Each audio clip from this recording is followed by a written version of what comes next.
It's a pretty easy transition into the 15-minute, 25-minute marker where everyone on your team is ahead. Yeah. The game is so obvious when you win all 3 lanes.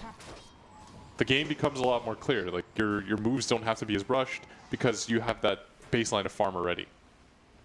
Whereas if you're behind in all 3 lanes, you're losing all 3 lanes, you still have to get farm, but at the same time you have to look for fights. And every successive fight that doesn't work out, you get further and further behind. So you could say that EG's plan from here on out should be protecting the advantage that they have? Protect Artur at all costs. Protect Sumail at all costs. Okay. I was going to make a little B reference, but I didn't know how to do that. The blue squad? Yeah. Blue squad roll up. Protect Mr. S. 6-1. Not that much of a net worth lead. We're creating a lot of doom and gloom for LGD. You know, all the cores are ahead and everything. But an overall net worth chart, it actually doesn't look terrible for LGD at the 10-minute mark. And they certainly have heroes that where if you win one team fight, you can very easily start snowballing. That's particularly what's good about Terrorblade, right? Is that the fear of losing a fight and immediately losing a lot of objectives. Plus, as a core matchup, he's quite nice against Lifestealer. Yeah. Because Lifestealer, I mean, he doesn't have a stun or anything like that, so if he gets in close, Terrorblade can just use... A roll in, silence! Oh, maybe too quick on the fingers. He's able to get the leap before crit. That was really fast. Does that simultaneously. But yeah, Lifestealer, not going to match up the best in the ultra late game. They're going to go for a smoke gank on bottom lane. He's got just dagger. Kind of been chilling out. Sumail's not showing on the map, and they can't waste any gank attempts. Yeah. They're going to run into Arteezy right here. Rune. There's the rage into the lasso. They can't arrow them. And Arteezy does not have an infest. You need to be able to hit a burrow strike here, but he gets done first by crit. Now silence. Oh no, this has gone terribly for LG. They're going to get caught. Fiend's Grip from Universe catches Yao. And instead of a kill, that first critical Blink Dagger timing into a core kill fails. And LGD lose their support instead.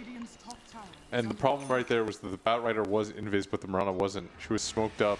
But when she ran uphill...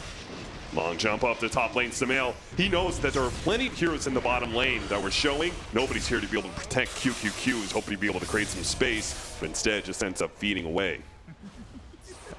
That would have been... That was a really important kill for them to try to nap. And the Lifestealer being able to get Rage off first denies that opportunity, and it just wastes the Mirana farm on top of that. She has a lot of items queued up. That's optimistic. Trying to go out for the all diffusable aid Manta. TZ dodges the Starstorm damage. Continues to stand in front of any pushes from LGD.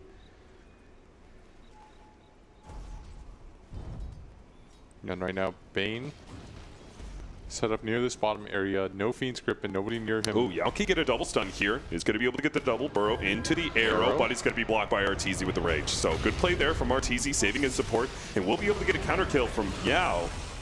9-1, continuing to roll in. Sumail optimistic they can grab more kills, but maybe it's Universe who can set up for the team. Nightmare has already been blown. No Fiend's Grip up yet, so FY will get away to safety, but not much of the map that's going to be safe soon. Very rapidly, EG is closing in on their item timings. They can get the Bloodstone Infest Bomb. I struggle to see how well LGD is going to be able to deal with that. Yeah, and 9-1 start so far. EG Arteezy much could better get this Scott game. here. Yep, they had the lasso. This time around, they're going to be able to follow up with the Disable, so not.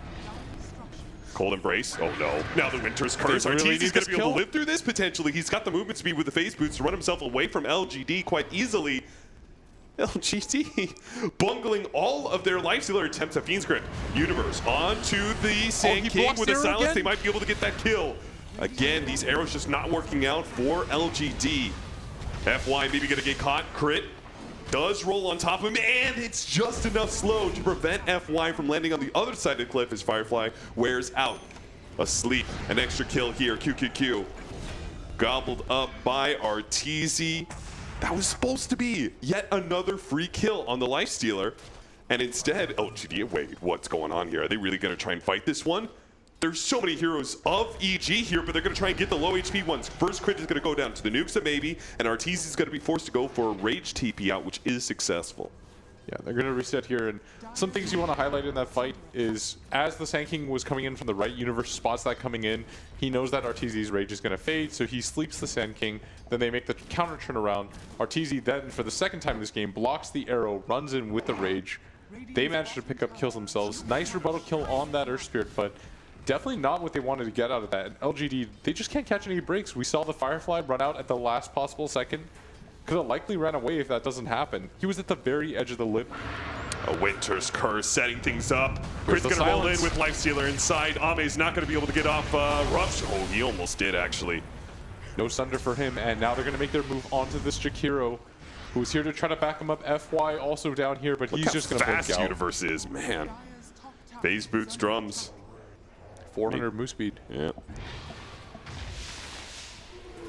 And Samael's just farming during this time. They won that fight. He TP'd to mid lane, pushed into that tower. Now he's top lane, pushing into another tower. He's going to get Bloodstone. So fast. 15 by the end of the... So probably like 16, 20 or something like that. Grabbing Fear. This is what the lassos are being used for now. Yeah. At least it'll get them more damage on the mid-tier 1 and maybe even finish it off. Crit's rolling in here. It's a reliable kill. They really needed one of those. They certainly do. Silence on maybe. This time Crit is successful, and they're all going to be able to get the two-man stun. Silence, or sleep rather, onto Yao. But they didn't manage to complete any of the TPs, so it's really just Universe and Crit by themselves, and they're both going to die to LGD's 4-man. A little bit sloppy there. They essentially ran in 2v4. Neither of the other cores were willing to fight or ready to fight. Trying to make that happen, he sleeps the Sand King, starts gripping the Mirana, but the Ice Path followed up. There's something to be said for the game going this well. Like, they're trying to make it perfection, you know? Like, oh, let's not let this mid tower go down without a great fight. Yeah. They're just forcing themselves too much. EG can definitely take things slow with where Storm Spirit and Lifestealer are at right now. It just felt, like you said, that they wanted to protect everything, get a little bit too greedy on the map, but that mid-tier 1 is very important. We've talked about it at length in our previous cast, how it controls that bottom area jungle. Once you lose the bottom tier 1 and the mid tier 1, then the game becomes a lot easier for Dire to play. Their offensive smokes make a lot more sense. But EG, I think they want to take the mid tower themselves. They got the Bloodstone on the Storm Spirit. This is a very good timing for them. There's absolutely no hero that can fight the Storm right now on the map. And they're showing the Lifestealer too, so I don't think LGD really expect this. The smoke is going to pop though. Crit tried to go for the silence. They're still going to make the jump catch on maybe though. They do have the kick that's going to be able to follow that stun up an arrow. He actually nailed Samael and he doesn't have the damage down. The Thunder goes off. The sleep goes down just a little bit too late and Samael ends up dying. He was supposed to be able to fight through all of this now. Ame does not have a second life, so they are going to be able to bring him down. But LGD, they look to be in a great position to be able to win this outright. Arteezy controlled up at lasso. Winter's Curse laid down, hoping to be able to save him, but an arrow came in from maybe stalling up Arteezy's retreat. A rage, and now a Cold Embrace, buying him a little bit of time. But Crit, you can't do it. You can't save the carry. Samael's back. Second life, hoping to be able to get those Bloodstone charges back, plus a Haze Druid. He's going to go in deep, but he's out of mana, out of damage to be able to catch up with FY, and FY just might be able to escape from this situation. He does not have a TP scroll, but has a blink up 3 seconds. Found by Samael, though, caught underneath this tier 1 tower, and it's going to be a brain sap from Universe to finish him off. Samael gets back to 10 Bloodstone charges, but I have to say, I still feel like that was not a bad fight for LGD whatsoever. No, not at all, and it starts with that initiation. Samael zips in, doesn't see the arrow coming from his right. We're going to see the replay right here. Zips in, the rest of his team not quite ready. The stone going to kick in, thought that he was going to get an easy kill right there, but instead the arrow connects, the Sunder's there. They do manage to kill both the cores though, and even grab the third in the Batrider, but still not exactly how you want to use that Bloodstone. At the same time, the Storm Spirit, when you get that fresh Bloodstone at this early on in the game, you're going to instantly respawn. Very nice Winter's Curse. They do grab Arteezy here, but Samael zips in, manages to clean up. And it just comes down to Samael, right? If he dodges that arrow, they had the damage to kill the Terrorblade before he gets off the Sunder during that stun duration time. And then that fight looks so much different. That's the only way they kill him. Yeah, then they wouldn't have the damage coming down from Terrorblade to really threaten Arteezy whatsoever, and he would just run into the rest of LGD. That was like 1,000 damage Sunder. If he doesn't get that Sunder off, they kill the Terrorblade, then I think it's a lot more clear-cut, and LGD have to be the ones to run back. Yeah. But as it stands, it's now a 2,000 gold lead for EG. Been diminished greatly. We see that graph jutting downwards as maybe has that Diffusal Blade. Really needs that Manta style, though, if he's going to be good against this Storm Spirit. And they're going to have to start getting a little bit more items. The Sand King has to get some items himself. The Blink Dagger now arriving on him, freshly picked up. This is going to be how they kill the Storm Spirit. They don't know that this is on the Sand King, and this is why they're making this aggressive maneuver in. The Storm Spirit, he's at 10 Bloodstone charges. If he loses any more, the Bottom lane's pushing in, so they're expecting someone to be there, right? Yeah. Probably the Storm, hoping the Storm. This is going to be a nice clash. Smoke for smoke. He's going to reveal, though. They get the initiation first on the Universe with the arrow follow-up, but the silence really well placed by Crit is going to be able to stall off a lot of the damage. The Universe actually gets a sleep on himself. He's still going to end up going down, but LGD's initiation completely out of it. Both Batrider and the Sand King end up going down, and they don't even get anything that big. Maybe he's going to be caught as well. Does not have the lead. And Ame barely gets out. Almost caught by Fear. Oh, and another long jump. Sumail completely out of mana. I was hoping he would be able to catch QQQ, but he doesn't have any allies to follow him up. So he's back up to 13 Bloodstone charges now. Very nice. And it was the timing on Crit silence. You saw the Batrider jump at the same exact time as the Sand King, but they only managed to grab the Bane in the beginning. Not the kind of initiation that they want, and they didn't expect to see all of EG down there.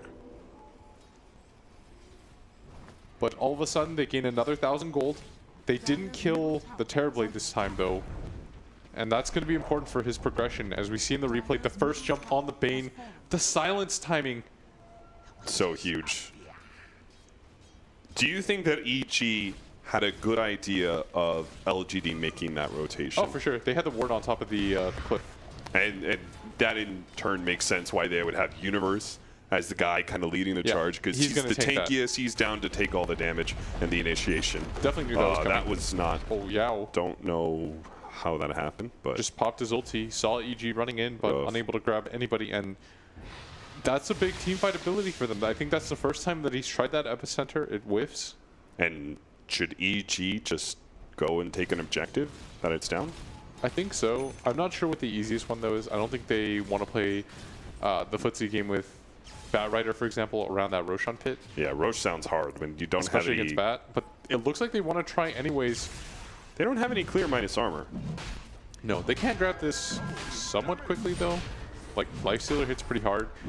And it's up to LGD right now. They got to respond a little bit faster than this. They've got one of the best heroes at contesting the Roshan in the Batrider, but he's still bottom right now, and this is so crucial. They're going to fire the arrow. The arrow comes in and is going to nail Crit, who's being mauled by Roshan right now too, so he's going to be so low when he comes out of this one. The Batrider's here, and FY does not have his fire. So he's not going to be able to get into that pit very easily. He's just going to have to blink in. Yao's going to be the first one. Now jumps in. Roshan going to be grabbed by RTZ. They're going to be able to pick up the Aegis and fight this one out with LGD, especially with Maybe controlled up by Universe. Ami's trying to finish Universe as best he can, but it's not going to stop that disable. Maybe is able to get out alive, though, and they're controlling up RTZ really well. The Winter's Curse laid into Yao. Oh, no. RTZ, his life is going to end. The first one, and he does have it infest, but no rage, so he's going to be Ice Path straight into the arrow. Here comes the long jump in from Sumail, but Artis is already dead. So is most of their damage. Fear, he almost dies. He's got the Glimmer Cape buying himself time, but he used Diffusal Blade, so he's not going to go very far. Flies himself on top of the cliffs and goes for TP out. Great play from Fear, managed to survive there. But LGD, I mean, you were speculating. Roshan, I don't think you can actually do this without LGD contesting, and sure enough, that's exactly what they do, and you get a masterful fight in the process. And this is the meta of Dota, is that all these teams ahead, behind, they're going to contest that Rosh area if they know about it. LGD, unfortunately for them, they didn't have that Firefly, but they still went in. That arrow connected early on. It was able to spot them. That Ice Path into the stun. Sumail already getting so low. He was mass clicking on the ground, had a little bit of mana, but that burn from the Jakiro didn't quite expect that damage, and they split this fight up so well. Universe with that grip, unable to do too much on top of that, and they lose that Aegis. He spent that whole entire fight just whamming onto people. First it was Universe while he was Fiend's gripping. Then it was RTZ. Nobody was on top of him. He was completely untouched on that fight.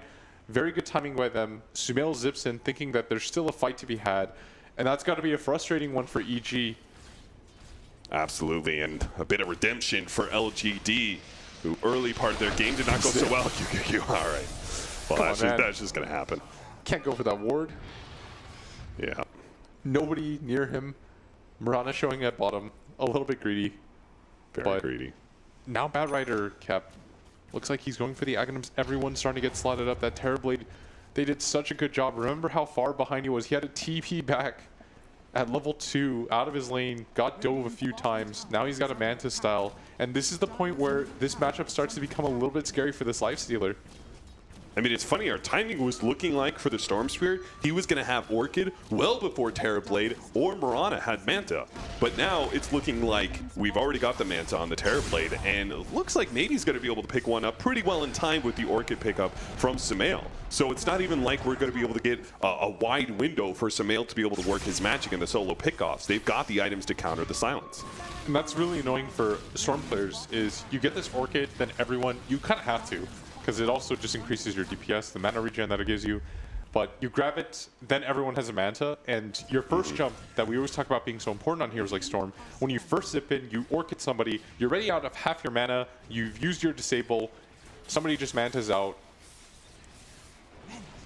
You need to be able to get that first kill as Storm Spirit when you make that kind of commitment, right? The good news, though, is that if they're not fast enough, if LGD don't get that timing right, then it's very easy for Sumail to just get the zip in, pull, then go for the Orchid, and then you can burst him right after that. But LGD, they went for a smoke and the Moonlight Shadow. They're going to come up empty-handed. And LGD, now they have to shove out their lanes. They're going to show their map a little bit. And this might be EG's time to go now. Push out mid. Maybe go for a smoke of their own soon. They grab a gem onto the Winter Wyvern. Yeah, they definitely need it with the Moonlight Shadow initiations and Ward Vision in general just being so key right now. They still have their two heroes, their two cores at top of the net worth chart, 11,000 apiece. Terrorblade, little bit farther back, but is beginning to pick up steam. The Bane, what does a Bane do here for you now? Like going into mid game, we saw from the Draw Ranger game what Bane was able to accomplish in that 1v2 plus the Draw Aura. Looked really good, looked fantastic. They closed out the game super fast. So my question to you is Blitz, what does a Bane do in a game that's a lot more even and when you start going later on, post 25 minutes? It's a little bit more complicated because in that game, their lineup was clearly structured around trying to end the game somewhat early. And in this game, I think it was more structured on trying to win all the lanes and shut down this Terrorblade enough so that EG can just take out all the major structures and objectives, which they were able to do in the beginning. But that Roshan attempt and that fight kind of swung things around and reset things, and you've undone all the damage that EG accomplished early. Is they're going to get a gem now on Sumail if he loses that. If you lose a gem to a Batrider, give him a freebie. 900 gold net swing. That's why it's so important for them to get the right kind of initiation here, but LGD is pretty skittish. They're not showing anywhere on the map right now. Their lanes are in good position too. Bottom is still kind of pushed out. Gonna get spotted out. FY knows that they're smoked. They're gonna be able to jump forward. FY is gonna be snagged up though. But here comes Yao. He's gonna be able to get an epicenter in, but it looks like he was not able to get his blink dagger off. He runs himself away from this fight. LGD have already given it up, but it seems the Batrider is down, and it looks like QQQ is also gonna be caught. Sumail, another Bloodstone charge for him. Even though he was spotted, LGD were not able to get the right kind of rapid reaction they needed to get themselves out of that team fight. Just a weird 2 seconds of Dota as the Sand King doesn't complete that jump in. I think he realized that it was hopeless. But at the same time, the Batrider saw the Bane break his smoke. Probably one of the better opportunities that he's going to get. But that hesitation, Sumail understands they're in that trees. Let's go. He zips in. No hesitation at all from him. Do you think Batrider should have blinked backwards, or do you think he should have tried to initiate faster? You either commit or you run there. Yeah. Because either EG one, knows, you just have to go immediately. You either back up as a group, you make that conscious decision, or you take that fight. You just go on the first target that you see, because you know that EG is going to be there as 5 once that smoke breaks. It's a mid-game smoke. They're not going to do these 2-3 man smokes anymore. These are 5-man commitments. There was farming time for Ame, and he really wants his BKB against Evil Geniuses. That was like a 700 gold lead at some point, and now it's back up to 2K. So I'm going to tell you what I kind of look at this game. I look at this game as EG, like, okay, you want to win the laning phase. That's great. You want to try and snowball with Storm Spirit and Lifestealer. But if that doesn't work out, we're going to have to go late game with the Storm and see if he can be the be-all, end-all hero. While LGD, they just had to survive early, and they're going to hit this big mid-game timing with Terrorblade, where they're going to be knocking down buildings, they're going to be threatening high ground, and then I don't know what happens late game. Is that a correct assessment, or do you think LGD are actually looking much stronger in the mid to late game than that? I think that their way of initiating is a little bit more reliable in the Batrider. The problem with Storm is that until you get a few more defensive items, you're always susceptible to being blown up, and you're the main source of initiation for EG. So things are a little bit dangerous there. It is still kind of a coin flip because I still think it's a really nice Storm game, but the success of team fights, it kind of depends on who jumps who, as we saw right there. When EG got jumped in the Roche Pit, it was very dominant in LGD's favor, even with the Aegis. Oh, crit. It might be grabbed here. Dance with the Yules after immediately on FY. Great precast. As FY goes in, they're going to try for the epicenter, though. Do manage to get a two-man Burrow Strike with a reflection on top, and Ame actually got nightmared up and isn't able to output any damage, so Arteezy is going to be able to get a lot. Plus, Sumail, he picks up the kill and manages to get out, but Arteezy, no longer having the rage, is actually going to drop the gem there. Sumail no longer had it. Looks like they didn't need the damage from Ame with the combination of team fight spells from LGD in such a small little gap. Looks like a huge win for them as they are going to be able to get the Ice Path on Universe, preventing him from running himself away. Cold Embrace plus Glimmer Cape is not going to do much, especially since they gave away a gem. What fear? You can't give another kill to LGD. Oh no. You saw Ame's positioning. He runs down the cliff so that he catches the Winter Wyvern in the reflection, and now he's metamorphosed up. 4 heroes are dead on the side of EG. Perfect time for them to counter push, and the wheel swings the other way as they grab the gem now. That's going to give them the net worth advantage and a very big gem pickup. Nothing like giving away a gem. Now LGD have control of the map right as Roshan is about to spawn. Yeah. Potential timer starts right now. Oh, by the way, the one that he had picked up, it was the Batriders. And so they didn't lose their own gem. Oh, okay, okay. As we're going to see the replay here. I mean, that Yule Scepter was great, but boy, it set up Yao for a big-time initiation. Yeah. Look at the Ame is actually stuck there against the Sand King. So he's like, ah, screw it, I'll just run in reflection. Hit from the low ground. And the Winter's Curse was used on him too. Yeah, with the Nightmare already on him. If that had been thrown on maybe, maybe, then perhaps Evil Geniuses could have gotten themselves out of that fight a little bit cleaner. But instead, maybe pretty much goes uncontested with his Manta. It just starts whooping some butt. They really need that AC for Arteezy. He's having a hard time dealing with all this physical damage. And Sumail is trying to get that that link in so he doesn't have to worry about the initiation of the lasso, which was dealt with by the Yule Scepter from crit, but it was the follow-up of the Burrow Strike that caused a lot of damage to him. And looks like he's actually going for the Shivas. Wait, what? Yeah. Oh, he just... Oh. Go for some of the clearing on the illusions. Play a little bit riskier here. The armor going to be effective. Hurricane Pike now completed on the Terrorblade. That's going to help him deal with the Lifesteal a little bit better, who just finished the AC. That's a very teamfight focused item rather than the opportunity to split push. Yeah. Still, big invis here. EG holding Arrow the high ground. Goes out. Only nails the neutral creep though. And the Terrorblade illusion going to spot all of them. They might make the long wraparound here.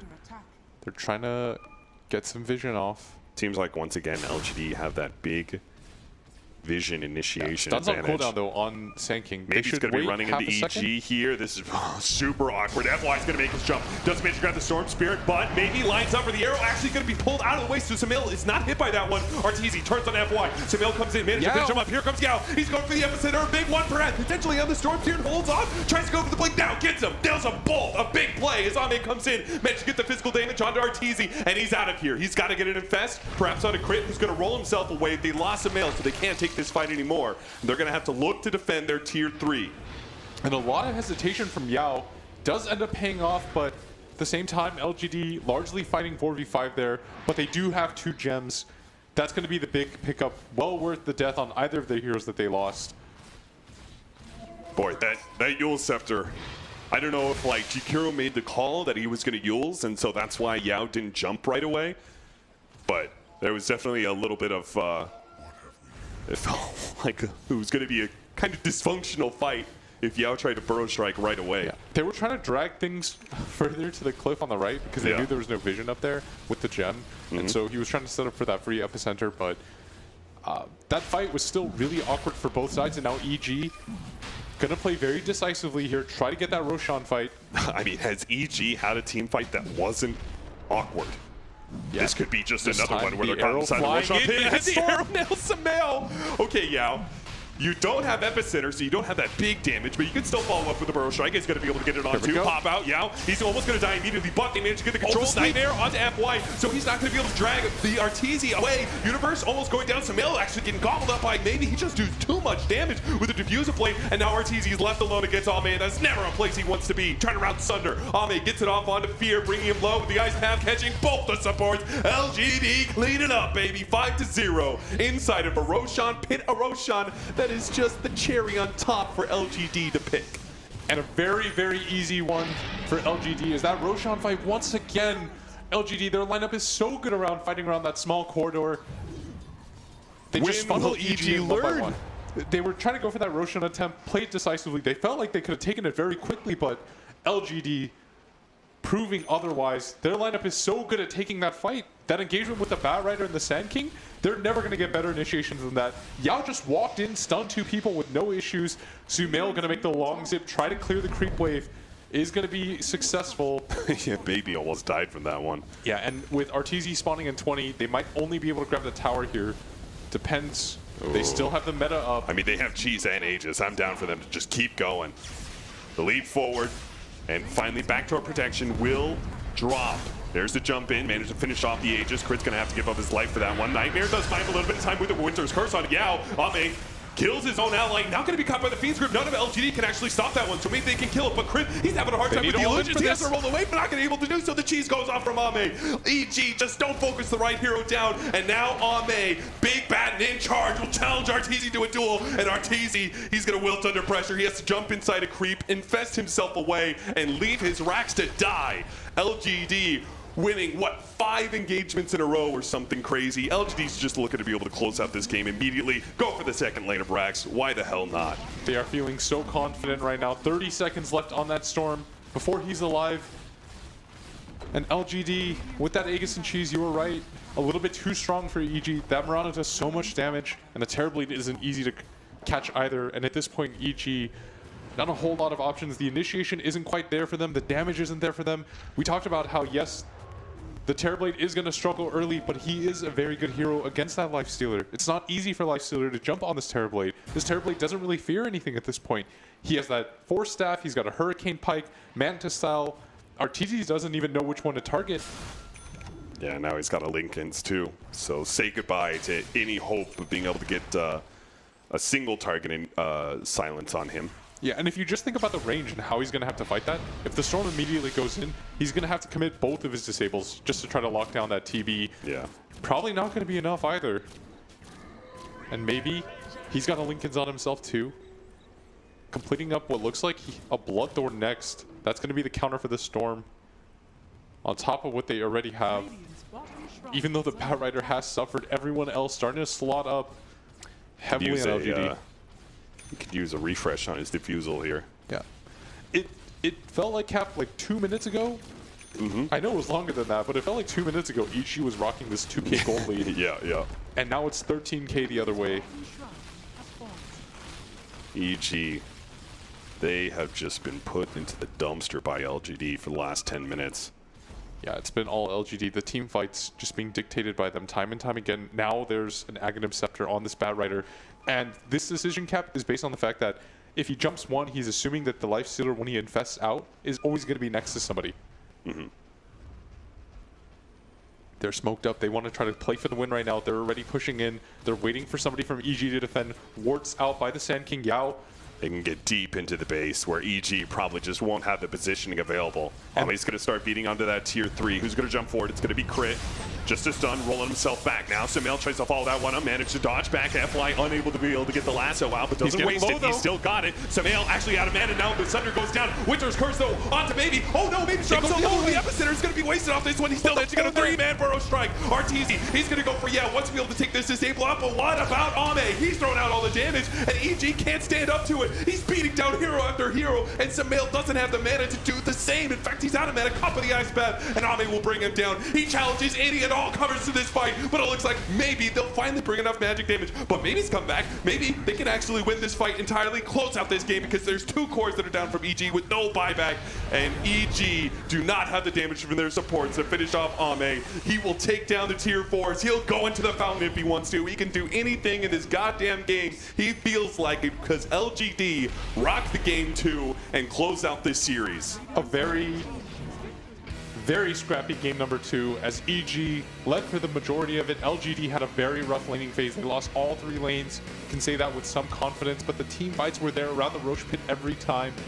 EG just weren't prepared for it, and a very disappointing flameout from EG as LGD will now move on to the finals to face Mineski. I mean, these were our 2 invites to this tournament. You could absolutely see why LGD was invited to this, as they managed to make their way into the grand finals. EG, however, as you said, flame out. I mean, I don't know about you, but it felt like shot calling was just really screwed up in this game. I mean, it all starts with the first call to Roshan fight, follows up with the second call to Roshan fight, but also most of these engagements and even like targeting when it came to team fights just seemed off. We had that one play where they're defending mid, a full Fiend's Grip on a Terrorblade who drops super low, but our 2 damage dealers, our TZ and Samuel, are going for the back line. Yeah, and for me, the big determining factor is, in this tournament especially, is the great teams are able to set up their Roshans very smartly. We saw in the last game, LGD, how they set it up with the Ursa. They set that trap bottom. Then as soon as they had the 4v5, then they went into the Roshan. Whereas EG, it looked a little bit more hectic, chaotic. It felt like they were constantly under a timer. Maybe they put that under themselves. Maybe they felt the pressure of the Terrorblade versus Lifestealer matchup. But regardless, they're going to go out. LGD looking dominant. I'm going to ask you this quick question, Blitz. Do you think they'll be able to stand up against Mineski, who have also been looking like one hell of a team? Maybe. All right, maybe it's the answer from from Blitz. LGD are going to move on to the grand finals, and that's what we're going to cover now on our panel. Take a break, and we'll be back with our analysis and finish up with the grand final here at PGL.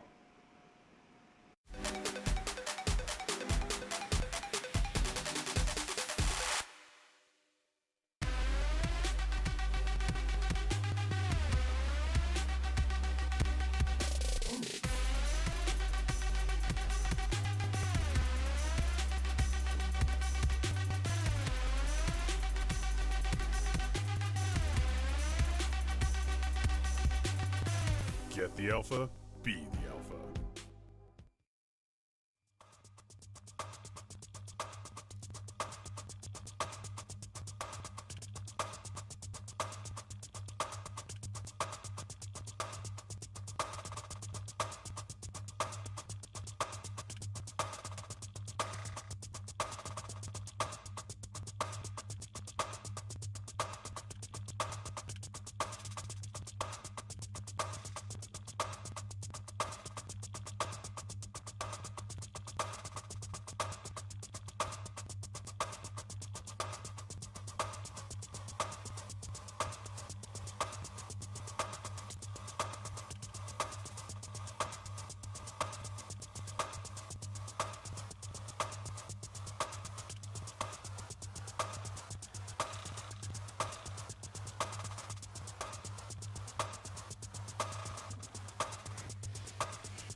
Our grand final is set after a fabulous victory in the semi-finals by two fantastic teams. Mineski will now play LGD after LGD came through 2-0 against the Evil Geniuses, but it wasn't quite straightforward, and there was a hint in here.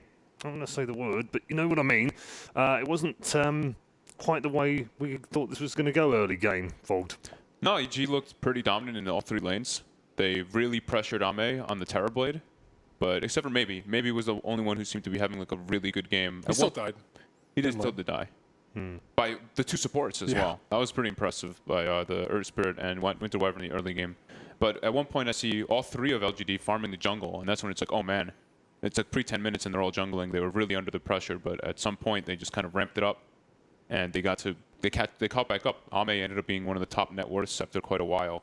Pretty impressive. I feel like that guy always Best Terrorblade, somehow baby. does that. Yeah. Yeah, well, let's go through the replay. And at this point, 9-1 on the scoreboard. 6 save. This was a beautiful play by Fear. Everything going right for EG in terms of getting the right kills, getting the right saves. You almost looked at this and went, this is going to be really tough for LGD to win this game. And then this happened. This was the This happened. the beginning of where a lot of things have started going wrong for EG. Sumail tanks an arrow, which he had vision of for quite a while. But to be fair, he was stood still Yeah. with a Marana on the map. Yeah. There's not really a good explanation for that. Yeah, that one was a bit bizarre. He loses a lot of Bloodstone charges. Sure, he respawns and he gets a couple kills back after it, but I think he also had Haste Rune in his bottle during that too, because he jumps in, right? And he pops a Haste Rune right away here, I'm pretty sure. So he had Haste in the bottle too if he wanted to be able to move around in that type of fight. So it was a little bizarre to see those kind of mistakes coming out. And then this was the beginning of the end. They go for Roche, and it's extremely low. They don't have Medallion, they don't have Desolator, they have no way to kind of make it go faster. And you're fighting versus LGD's lineup. You look at it, and on paper, the team fight's extremely terrifying. Sand King, Jakiro, Batrider around the pit, not to mention Terrorblade and Marana, who are already super farmed.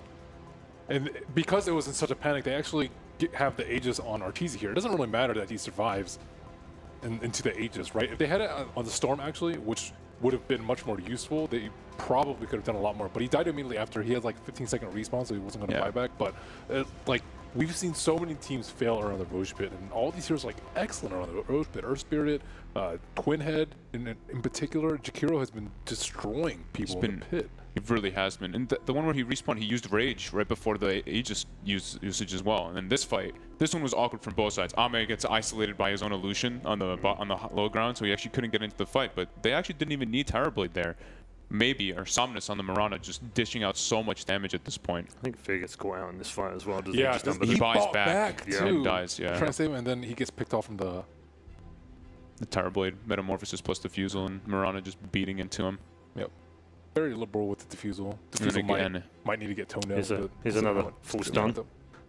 5-second stun, and they still just can't bring the Roche down fast enough. And LGD's lineup, incredibly good around the Roche pit. They just full commit here, and Earth Spirit getting minimal to no spells off in both of these engagements. And they don't have a great anti-lasso. We see it sleep a lot of the time on the Batrider immediately after, which is great play by Universe, but you're still wasting Rage. And I would say like Rage is almost a bigger quotient on the fights than Lasso. If you trade 1 for 1, I think you're happy with that as LGD, especially if he's not able to kill anyone. Yeah, Crit in that engagement got his spells off, but it was after his 2 cores were dead. So it's like, it's really tough when your Earth Spirit is your biggest team fight in the game besides the Winter Wyvern, and you don't get your spells off in 2 big engagements. I mean, mistakes aside, credit where it's due. LGD, they held strong in here when they were up against the Kosh early in this early game, because this early game they were dominated, and they had to go back, as you said rightly so, they had to go back to the jungle, just play very deep and kind of pick off players when they could, get the lucky hits when they could, and everything went for them in that way, but they still had to play really well to win the game. Yeah, we're being very critical on EG, but maybe played incredibly good on the Marana after dying early on. Ame, the recovery was excellent, and the Jakiro play. 357 is 357. Look like he might maybe solidified his position on the team. Stay in the team. I think Victoria goes back to coach, doesn't he? At this rate. I mean, he did really play well, but me and Ben are big fans of Victoria for sure.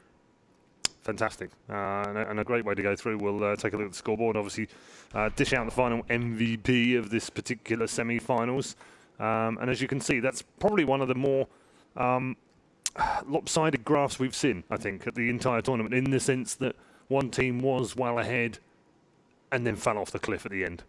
It was always still pretty close, though, because EG have not been drafting that overwhelming team fight. Yeah. So even if you're... That's the thing about team fight. You can win from when you're behind, whereas if you don't have a team fight in your head, you're still a little bit scared about potential losing. This is with Yao missing... I don't even know how many epicenters were just botched. So he didn't need it that much though. In the ones where he got like the double stuns, this double stun was amazing. But they were faker stunned. They like he was trying to mind game them. Did seem like that. Got him, right? Got him. But yeah, like Ben's mentioning though, they did have like that slight little lead coming out for EG at one point, but they don't have great building hitters is one of the big things. And in comparison, versus a Terrorblade, one of the best, not only versus Lifestealer, but great versus buildings. Yeah. So they had a decent lead, but overall, LGD able to take better team fights over and over again. And that man there, the MVP. I mean, you mentioned it earlier on when we were watching through the replays. Great recovery in this game. I think that's why we'd give him the MVP. Yeah, starting what 0-3, ending godlike. Yeah. Easy to get kind of lost in that as well, isn't it? When you're suffering in the early game like that, easily to get depressed and kind of go, well, this is a tough game. Never going to get back from here. But he did it. Yeah. I think FY's also been shaping up to be much better in the offlane too. They kind of found the sort of heroes that suit him pretty well too. I think his Enchantress play in game number 1 was phenomenal. Yeah, really good. Destroyed EG really hard. It's all shaping up very nicely, isn't it? Considering that they've got a stand-in right now. Who knew you could play with a stand-in and still make the grand final? That's exactly what they've done. We're headed off for an extended break now. Give the players a little bit of an extra rest, get some food, and then come back ready for the grand final against Mineski. Mineski in their second consecutive grand final. Is it going to change this time round? We'll find out very shortly, as I said. Extended break next up. But first of all, what are words? Let's find out from the players.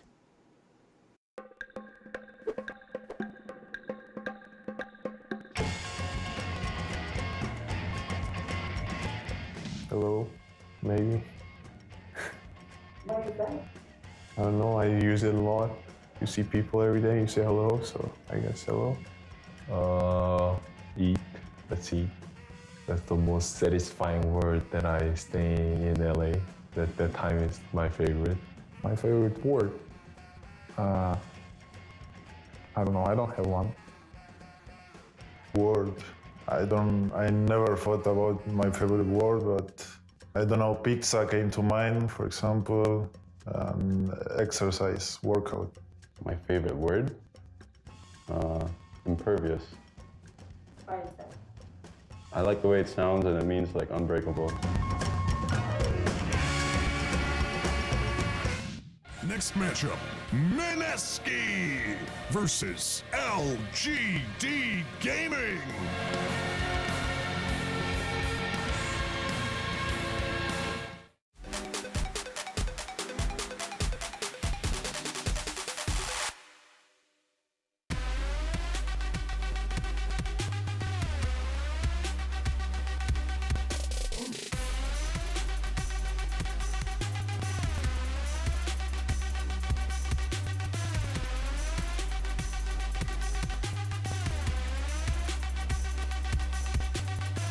Get the alpha, be the alpha.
Get the alpha, be the alpha.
Welcome to the PGL Open Bucharest Grand Final. That's right, we are down to the final 2 teams after 4 days of intense Dota 2 action. The points have already been dished out for the teams that have finished in 3rd, 4th. The big question left is who lifts the trophy, who gets the main check, and perhaps more importantly, who gets the most points as they leave Bucharest as the PGL Open champions. We're about 15 minutes away from our first draft. Time for us to delve into the goodie bag and pull out a few questions, talk about a few things that are burning issues in the Dota scene, and look ahead to our grand final. And to do that, we've got 2 expert names alongside me. Fogged and Winter have joined us for the grand final. Gents, should be a good final overall. When you look at the way that these 2 teams have played and the action they've given us, LGD's bounce back against EG, this should be good. Very, very competitive. Two teams that have been playing the best, and I think drafting overall the best most consistently at this tournament. Doesn't always happen this way, does it? You don't always get, 2 informed teams reaching something trips them up along the way sometimes, something falls over. Yeah, and but they seem really good. It's impressive too, right? It's LGD with the stand-in, and they made it to the top 2 already. Yeah, it does raise one question. As I said, we're about 15 minutes away, so we've got a chance to talk a little bit, outside the box. And I wanted to talk Dota 2 championship points. Circuit points, because there's an issue here. LGD won't get full points here.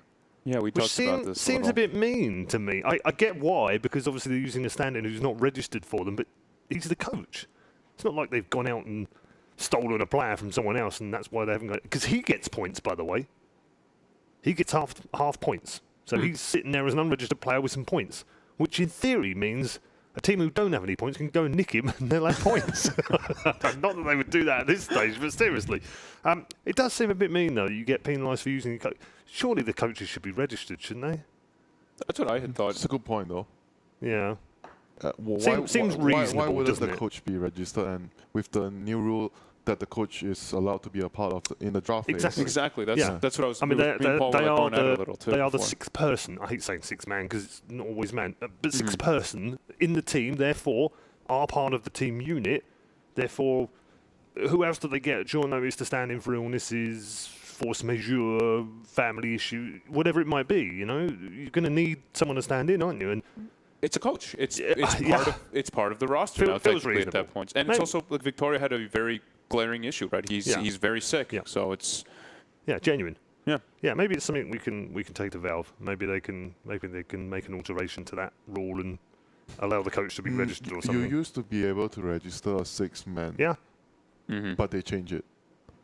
But now, as Fogg says, now the coach is a genuine part of the team. So surely that's okay now. Yeah, well, I actually kind of like that idea. I think coaches playing on behalf of the players, you should be registered under the team. The points should go to the team.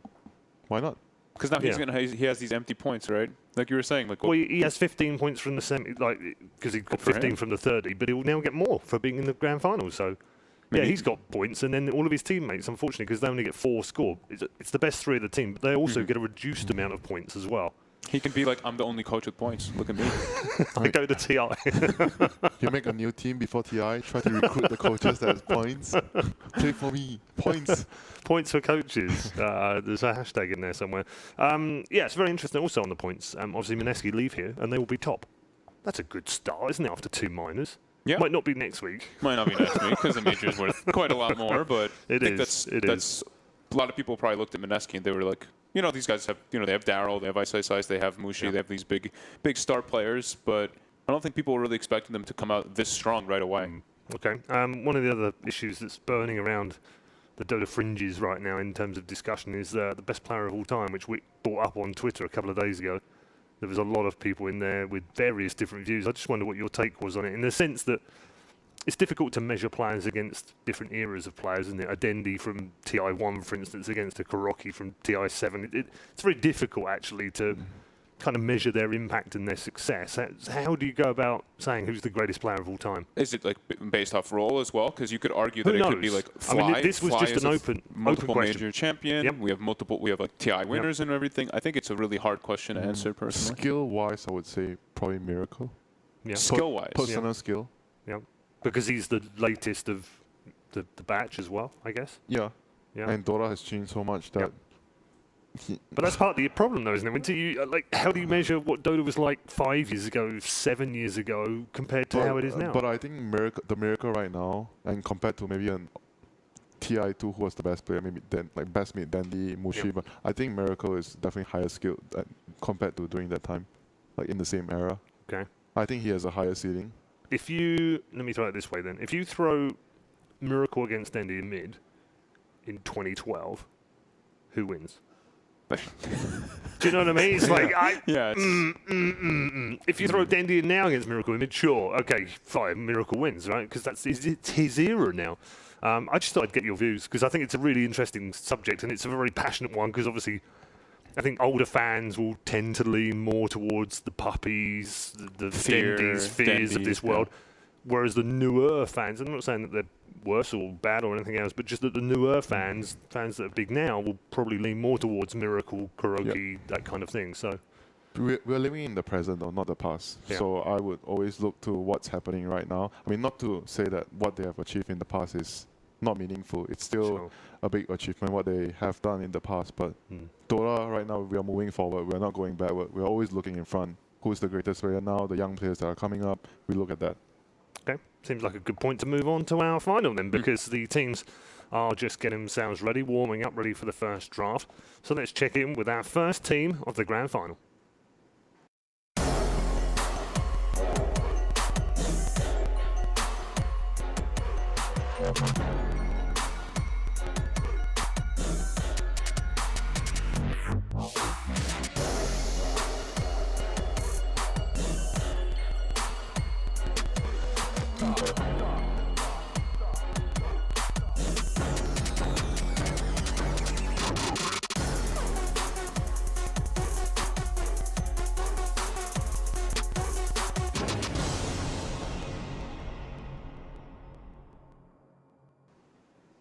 Grand finalists for the second consecutive week, and both in minors, looking to go one step further than last week's defeats at the hands of the TI champions Team Liquid. They go head-to-head with LGD, with this man on form as well right now. Ice has been playing absolutely fantastically, and Winter, I think it's fair to say that he's playing much more for his team than he's ever done before.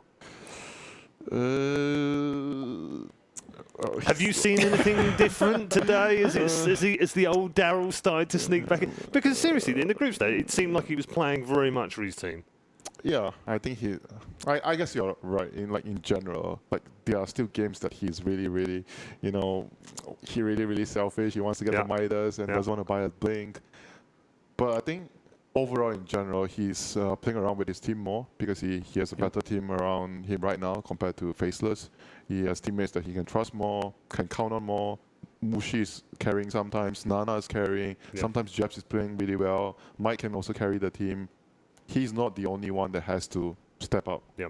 I want to pick out Moon as well. What have you made of his performances so far? I've been very impressed with him. I really like his hero pool as well currently in the patch. I think his Mirana, the Tinker, and the It's the other big one he's been playing. And Puck, yeah. Those three have been really spectacular. His rotations and his item decisions and his luck at getting double damage runs as well. Luck is part of the game. Luck. What are you on about?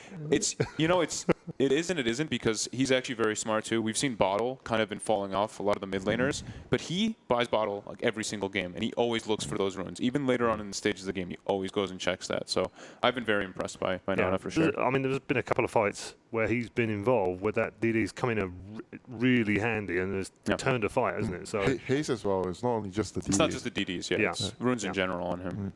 Yeah, good stuff. Let's turn our attention to their grand final opponents this time round, playing with a stand-in. He is their coach after all, but still a stand-in. Struggled a little bit on day one, but since then have got stronger and stronger. The opponents are a team in form, LGD.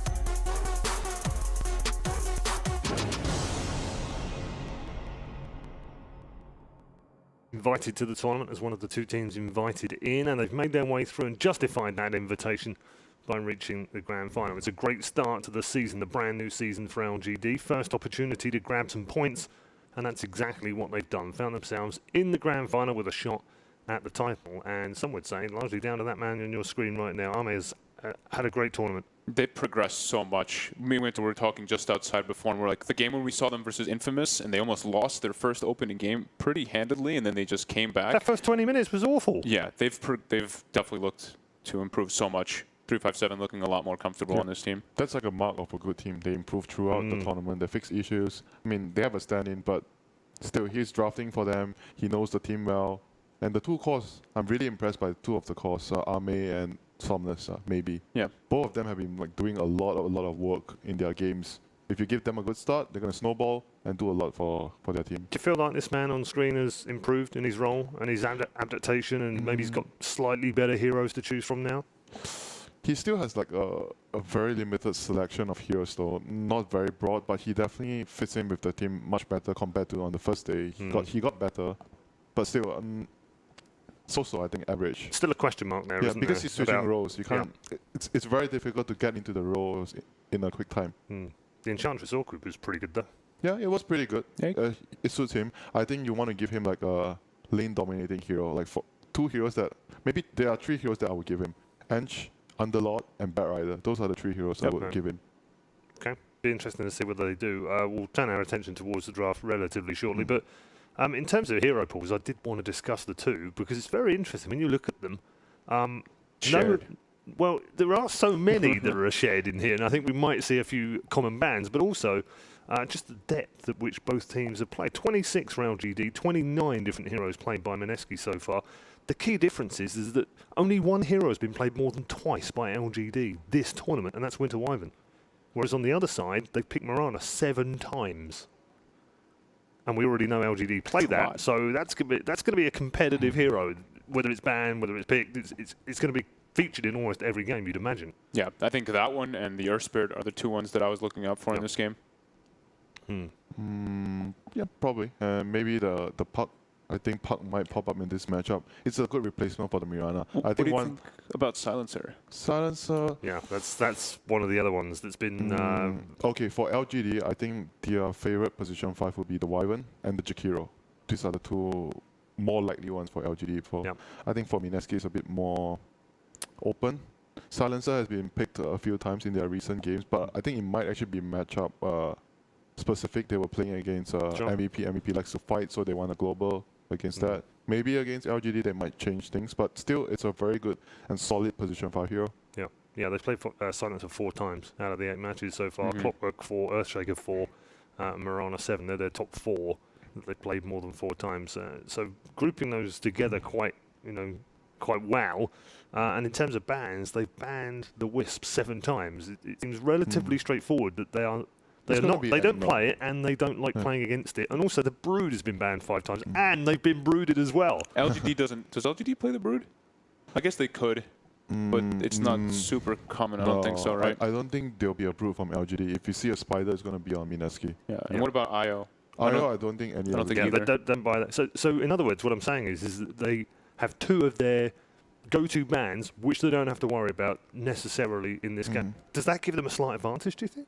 For For Mineski, that they Mineski? don't have to worry about those 2 things that they seem to worry about almost every game. I think if you can ever have a Brood player, it always gives you a bit more of an advantage. Yeah. Whenever you have these players that can just pick this last pick hero that ruins a draft, ruins a game, it's definitely incredibly important. Liquid talks about it all the time. They're like, we have Huskar players, we have Broodmother players, we have all these kind of guys that don't really care playing these and just ruining the enemy's team or the enemy's lineup. I mean, the only hero they don't play is like Meepo, right? Yeah. Yep. But maybe Imagine they get an Meepo player in there now as well. I mean, Or someone becomes the Meepo player. indeed. Yeah, that's always a worry, isn't it? You've got no tail in your team. You always sort of think, they might. Okay, let's talk about our featured matchup now. Which matchup do you feel is going to be competitive here?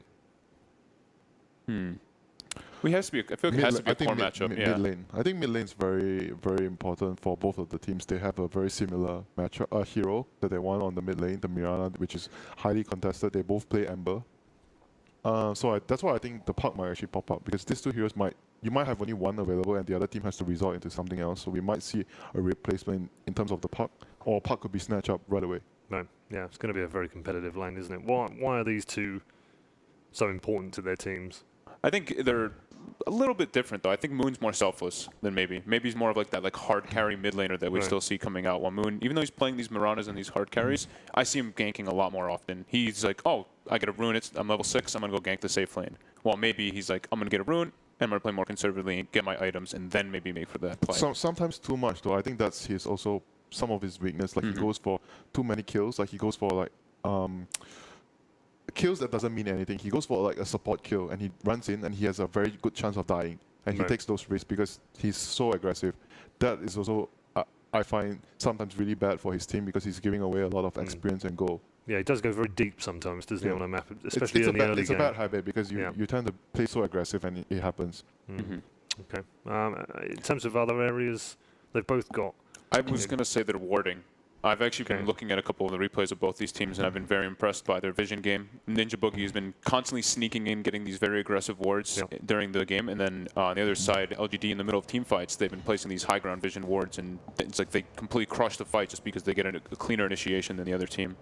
Yeah, vision game could be very important as we head into our first draft. Just a reminder for you at home, this is a best-of-3 grand final for all the marbles between Mineski and LGD Gaming. We have come to our final series of the tournament after 4 days of fantastic Dodo, I have to say. It's been a real pleasure for me.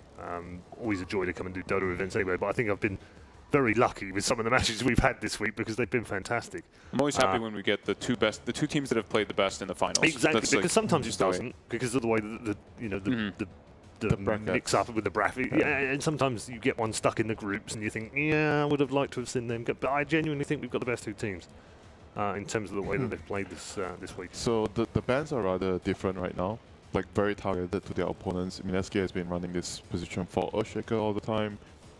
LGD decides that we don't want to deal with it, because LGD is a team that they focus a lot on team fight. Yes. They want to take very good team fights. They want to beat you. So they're probably going to snatch the Earth Spirit, and and they don't want to give the Earthshaker to Mineski.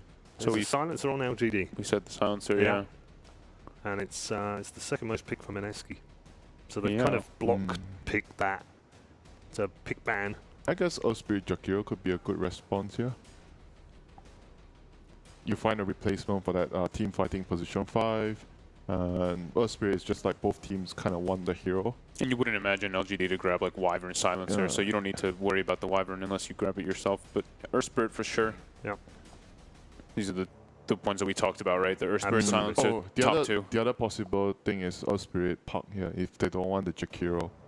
Earth Spirit Puck or Earth Spirit Mirana. I think those are the very possible options here for Mineski that are solid. You look at the opening, you feel like there's a lot of possibilities that can still happen in the picks later on. Opens up a lot of options. I think one of them decides to grab the Mirana early. Yeah, I wouldn't put it past them. because it's going to be a contested hero here in this matchup. I love the way that Nana has been playing the Mirana, so I wouldn't put it past them. Yeah, I think Puck or Mirana. Yeah. There we go. So okay, so they have their flexi hero. So what is LG gonna go for their flexi hero? Maybe the Puck. They go for the Puck, but Puck is like, I don't see them picking the hero too much. They seem like not to favor the hero, and it's against Earth Spirit. Some teams generally don't like Puck against Earth Spirit. You think maybe they just pick up a Support? A support at this point? Like a Sand King. Like Jukiro maybe? Something just early that they like? No, I think it's going to be like a Sand King or Tusk, a hero like this. Like Yao, they want to put Yao on like a team fighting hero, like an initiating hero, a dagger hero maybe. He's either played Earth Spirit or Sand King so far. Yeah. Those are the two heroes he's been playing. So I kind of expect it to be the Sand King, even though I'm not too much of a fan of a position for Sand King. There are only a few players that can actually make it work. It's very difficult to make a position for Sand King work. How do you rate Yao's though? Do you think it does work? I wouldn't say it's been bad, is it? You can't like, nothing stood out. Yeah, it's like you don't even want to ban it, but I wouldn't say it worked all the time, but it works sometimes. It's a reliable disable, right? Reliable disable, team fight, and it's catch, which when you have Sansu, the thing is, like, it suits his character and playstyle. It suits him. It might not be a good hero in the meta, but it's good for the player. They're picking it for the player. Because he's also switching roles. They have to draft around certain picks for him. So both teams have their lineups. LGD is going towards just like the team fight. Chinese team, LGD always have a very, very heavy team fight. So when you're matched up against a heavy team fight, you have two options. One, you draft even more team fight. Two, you get a lot of wave clear. So the idea behind that is you shuffle all the lanes. They are the team that wants to fight. But they have to deal with the lanes, so they can't fight. So that's the way you play against it. And you find a timing to actually fight them because you are the one controlling the pace of the game with the creep equilibrium. They ban up the Storm. Storm very good with the Silencer. Multiple initiators. They don't have the Bat anymore. So those two are probably the best with Silencer. Yeah, because any heroes can just start the fight for sure. And they've been loving the pair of the Venge Mirana on the side of Mineski, so no shocker to see LGD actually take that one out. Still anti-mage though. Still anti-mage and Lich. Both are still available in the pool. I could actually see Mineski grabbing Lich AM because of the fact that I just mentioned. If the enemy has superior team fight, you split the map. Lich is going to win you the lane, allow you to split push later with your AM, and it's going to make it very annoying for the opponent. That could be a possible solution to the LGD's lineup.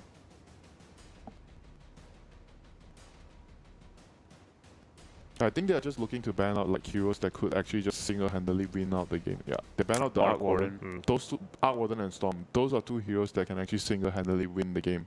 Like how we mentioned, the two cores on LGD, Somnus and Arme, they are both very, very good cores. They can actually win the game if they're given a good hero in a good situation. And Ame's only played a couple heroes here that he's really stood out on. The Terrorblade and the Arc Warden. I think he plays almost everything, yeah.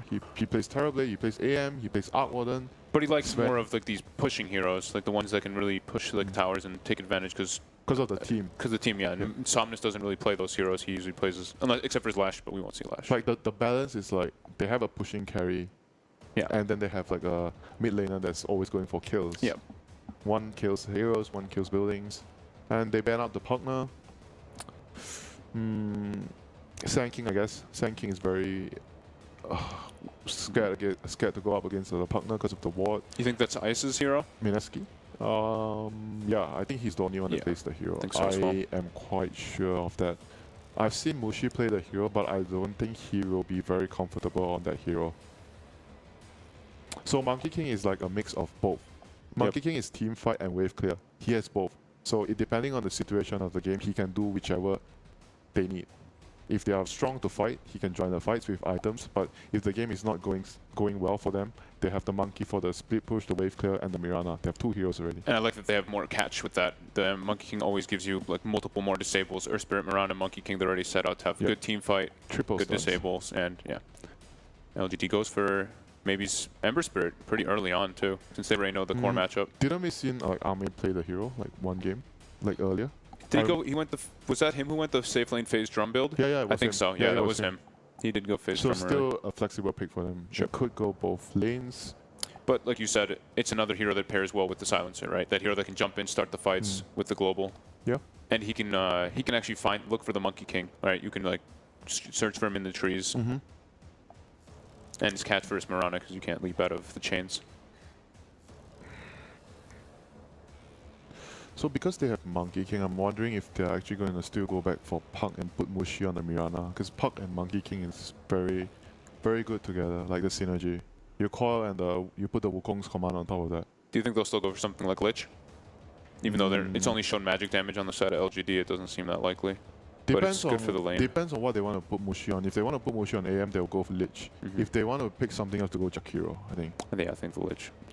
So they have like right now very good lanes and very, very good team fight. They can definitely contest the team fight right now. If anything, I think they have stronger team fight right now. Lich, Earth Spirit, and the Monkey. These three heroes provide you with so much team fight. And LGD is definitely going to, I think, even draft more team fight, like some heavy team fight hero. Maybe a Magnus or Magnus Ember, Void. Actually, I'm not so sure about Void here. I kind of like the Magnus more because of the Ember. I've seen FY play the hero recently during their qualifiers. And you can also have the Skewer, another spell to search for the monkey in the trees. Or something else that FY's been playing a lot of recently is Darks here. Could work actually. What do you think, Yanis? Darks here. I'm not a big fan of the hero. No, me, not right now anyway. Yeah, because he got nerfed. Like we've seen one game, right? He's here. Like someone picked Darks here, but safe lane Darks here. It didn't work out so well. I think it was BG. Thunder. Yeah, BG Thunder. Yeah, I think it's them. Someone picked it. I remember. Didn't really impress me too much. I mean, they have a decent combo. Vacuum into the Sand King stun, the Barrow Strike, and you have the Iron Shell on the Ember Spirit, which is something really, really scary. But I do think that they are definitely going to pick more team fight and maybe Magnus. The Magnus tied like a Void kind of hero. I'm not so sure about Void. So they're just going to go for more lane. This is a lane dominator. Okay. Yeah. Well, they enjoyed the Enchantress earlier with FY, so... Yeah, but then the team fight, it means they're giving up on the team fight though, because the last pick is probably going to be their carry, which would not give too much team fight. I actually don't really like this pick so much, but I know that Enchantress is really good against Monkey King. Say you get a lane mashup, Enchantress against Monkey, that's going to work really well for the Ench. And you're eventually like a Hurricane Pike builder, which is incredibly good versus Monkey King at all stages. So maybe that's the idea. They want to put the Ench against the Monkey and lane the carry elsewhere. Possibly could happen for LGD here, but I'm not too big a fan of that pick here right now. I don't like it versus like all the burst damage and like you said, the super overwhelming team fight that Mineski has at the moment could be problematic for that. So they're probably going to be speed pushing themselves right now, because if you look at their setup, the first two is team fight, then Ember Spirit is like a hero that can move around, like a very mobile hero, and then they followed up with the fourth pick, which is a strong laning hero. So I think it leads me to think that they're actually going to go for like some AM, some kind of like a big speed pushing hero. I'm not sure if that's the case, but I'm actually getting that vibe right now, because otherwise the Enchantress will be feeling really weird. Yep, it's been a top pick for Ame, of course, the AM, so not out of the bounds of possibility. Yeah, but it's going to be like AM against Monkey King though. That's still great. Do you think Mineski can still go for the AM for themselves? Possibly. And then they can have the super late game anyway? Like they have the good team fight, they have the 4 heroes that can fight without the anti-mage. I think it would be a really good pick. I still like it. Still very good. I think if LGD doesn't want it, they probably will ban it. Or they pick TB and they just let you pick AM. That's like what they like to do too. Yeah. Ame is of course, because the matchup is actually really good for TB. TB can just destroy the AM. Like there's a lot of timings. You have faster timing than the AM, so they ban out the Necro. I guess still a possible pick for Mineski here, but I don't think they will pick it personally. But if they're thinking the Marana is Moons, then they still go for the safe lane member, right? Yeah, they pretty much switch everything up. The last 2 picks is all for lanes. So it tells me that LGD has this idea that against Mineski, we cannot go for too much team fight. We want some team fight with our supports, and then the rest of our cores, we want to give them good lane matchups. That's when the Ench and the Ursa pops up. So I really like AM, for Mineski. I think it gives them like the late game, as long as they don't get run over in the lanes. Pretty much everything though with the AM. Late game, early game, team fight, speed push, catch.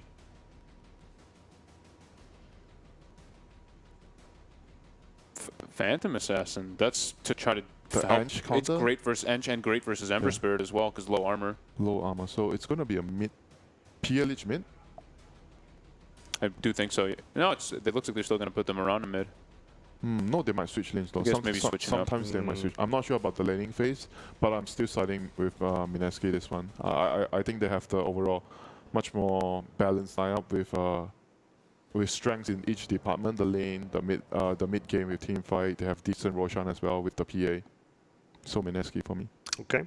I think they've got over-glaring team fight on Mineski. I do really like what they've got going. And Ame playing Ursa, we saw maybe playing it, but Ame playing it, I like him more when he's just playing these hard carry type heroes, and that's not one of them. Okay. So Mineski for you.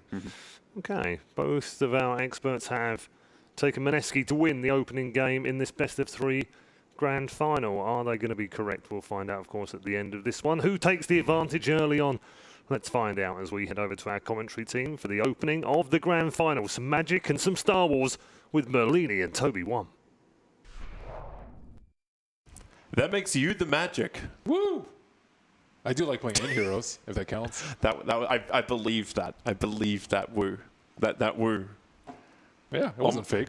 It wasn't. It wasn't. It was only missing the W at the end to be a real LD wow. We are going to go into this game. It is familiar territory for Mineski. I don't know if it's familiar territory to have the panel actually go full one-sided with Mineski. Do you believe in the boys as well? I like the lineup more, however, Mushi PA. I have a question mark about that. I saw his PL. I was not happy with his PL. His PA, I haven't seen him play too much. There's some heroes he just plays amazingly. I'm like, oh yeah, I'm all in on Mushi this game. Like his Vengeful Spirit is really, really good. His Phantom Assassin, I don't think I'm going to be impressed by it. How? Okay. Where can you go wrong with Phantom Assassin? Builds are hard with PA because you have to build BKB at some point generally, but PA also really struggles a lot versus Silencer. It's not often that you see that matchup here because Phantom Assassin is one of those heroes that actually needs to cast tons of spells. Her spells are 6 and 5 seconds, respectively, on her first 2 spells. So that means Curse of the Silent is going to just is going to destroy you, and you don't have a good way to get it off, right? You have to deal with global already. So like, what are you going to get? BKB Manta? Like those are not really great, but you can just go to Phase Dezo. I do like the matchup versus the Enchantress though. High attack speed is great versus the Ench, and also she's a low armor hero versus the pure physical, which is very good. Yeah. So lane matchup works when LGD, as Winter and Fog were saying, like at the end of the draft, they were trying to balance their lanes up to give themselves an advantage. And with our lanes actually unfolding now, it looks like at least Mineski will get that matchup of PA versus the Enchantress up on the top, unless he just was there for the rune. It is still going to be ice on the off lane. They've gone for practically the same build with the PMS. The only difference is the shared tangos, and LGD are going to make life difficult for Mushi. Yep. 2 heroes already moving into position. There's no vision from the Radiant in this area as well. So Yao's moving in. He's got boots as well as the Burrow Strike ready. Chicken reveals itself for half a second, but they want Mushi just to come a little bit further out. So Flame Gun starts doing its damage, but Mushi's too close to the tower. It looks like Yao, as well as QQQ, doesn't believe that's on. That wasn't a good block coming out from maybe. That's one of the problems with having supports over here is that they won't actually be in position to get a good block for the lane. It's harassment, nothing more, with the Burrow Strike. Just a little bit. Sand King's not great at harassing like that. You need a little bit more room to chase generally. But Silencer getting a lot of work done on bottom lane. Yeah. Arcane Curse made it a lot easier when both Moon and Ninja Boogie stand next to each other. Yep. And they did get the Enchantress versus the Monkey King matchup that they did want, so Ursa in offlane, not very common, but still it's gonna be fun for FY. Yao just messed up his timing. He came down a fraction of a second too early. He was looking for the Courier Snipe, and he aggroed the range creep. So it didn't really work for him on that front. But it's still really hard to get a Courier kill as a melee. You generally have to smoke for it this early in the game. Yeah. So far, he hasn't wanted to commit that heavily into it. Because we didn't see the movement from Mineski up on top. Monkey King does not want to let FY have space. There's a nice little phantom strike away from Mushi is, okay, Jabs, no. I don't think he got the memo that they were not investing into this mid lane with a gank. Somnus, Slide of Fist, Searing Chains, an early point in that slide. He was able to close the distance, but not enough. That was very well played by maybe still trying to... Oh, okay, he's still dying. He is not level 3 yet. I think you really need that level 3 untouchable or level 2 untouchable before you can really stand in lane versus Monkey, but... Yeah. Ice versus Monkey King is very scary. Nice arrow from Moon. Already set it up with a Frost Blast. It's enough slow, but it was guaranteed to find the kill. Tough times. They drafted for the lanes and still are losing the lanes. Yeah. Lich holds the lane back. Monkey King Ice just does Ice things. And all Mushi has to do is, well, stay even with CS and not die to the heavy rotations. The amount of times Yao's actually committed to this mid lane. Like, you haven't seen him take any of the bounty runes. And he's sitting still shy of level 2, leeching experience from Somnus. He could kill the Monkey King. I think Monkey King's a fairly easy kill for them. He's very low on regen right now after that first maneuver. But it looks like they're just trying to pressure the other cores, more importantly. The ones that need more farm. And this vision of Mineski, like, again, they've been fantastic with this throughout the entire tournament. But that one observer was watched most of the rotations down the bot lane, so it saw the fact that Silencer was moving in. It didn't, however, see the invis rune of Yao's. Ninja Boogie in close, puts on the Frost Blast, rolling border forward. They're creating space, allowing Mirana to leap herself further away, and they're focusing on QQQ. Moon, not a lot of life, and that Arcane Curse is still problematic. You'll need to regenerate back up again, but invis gank from LGD, not paying off. This is also a tough Ursa game too.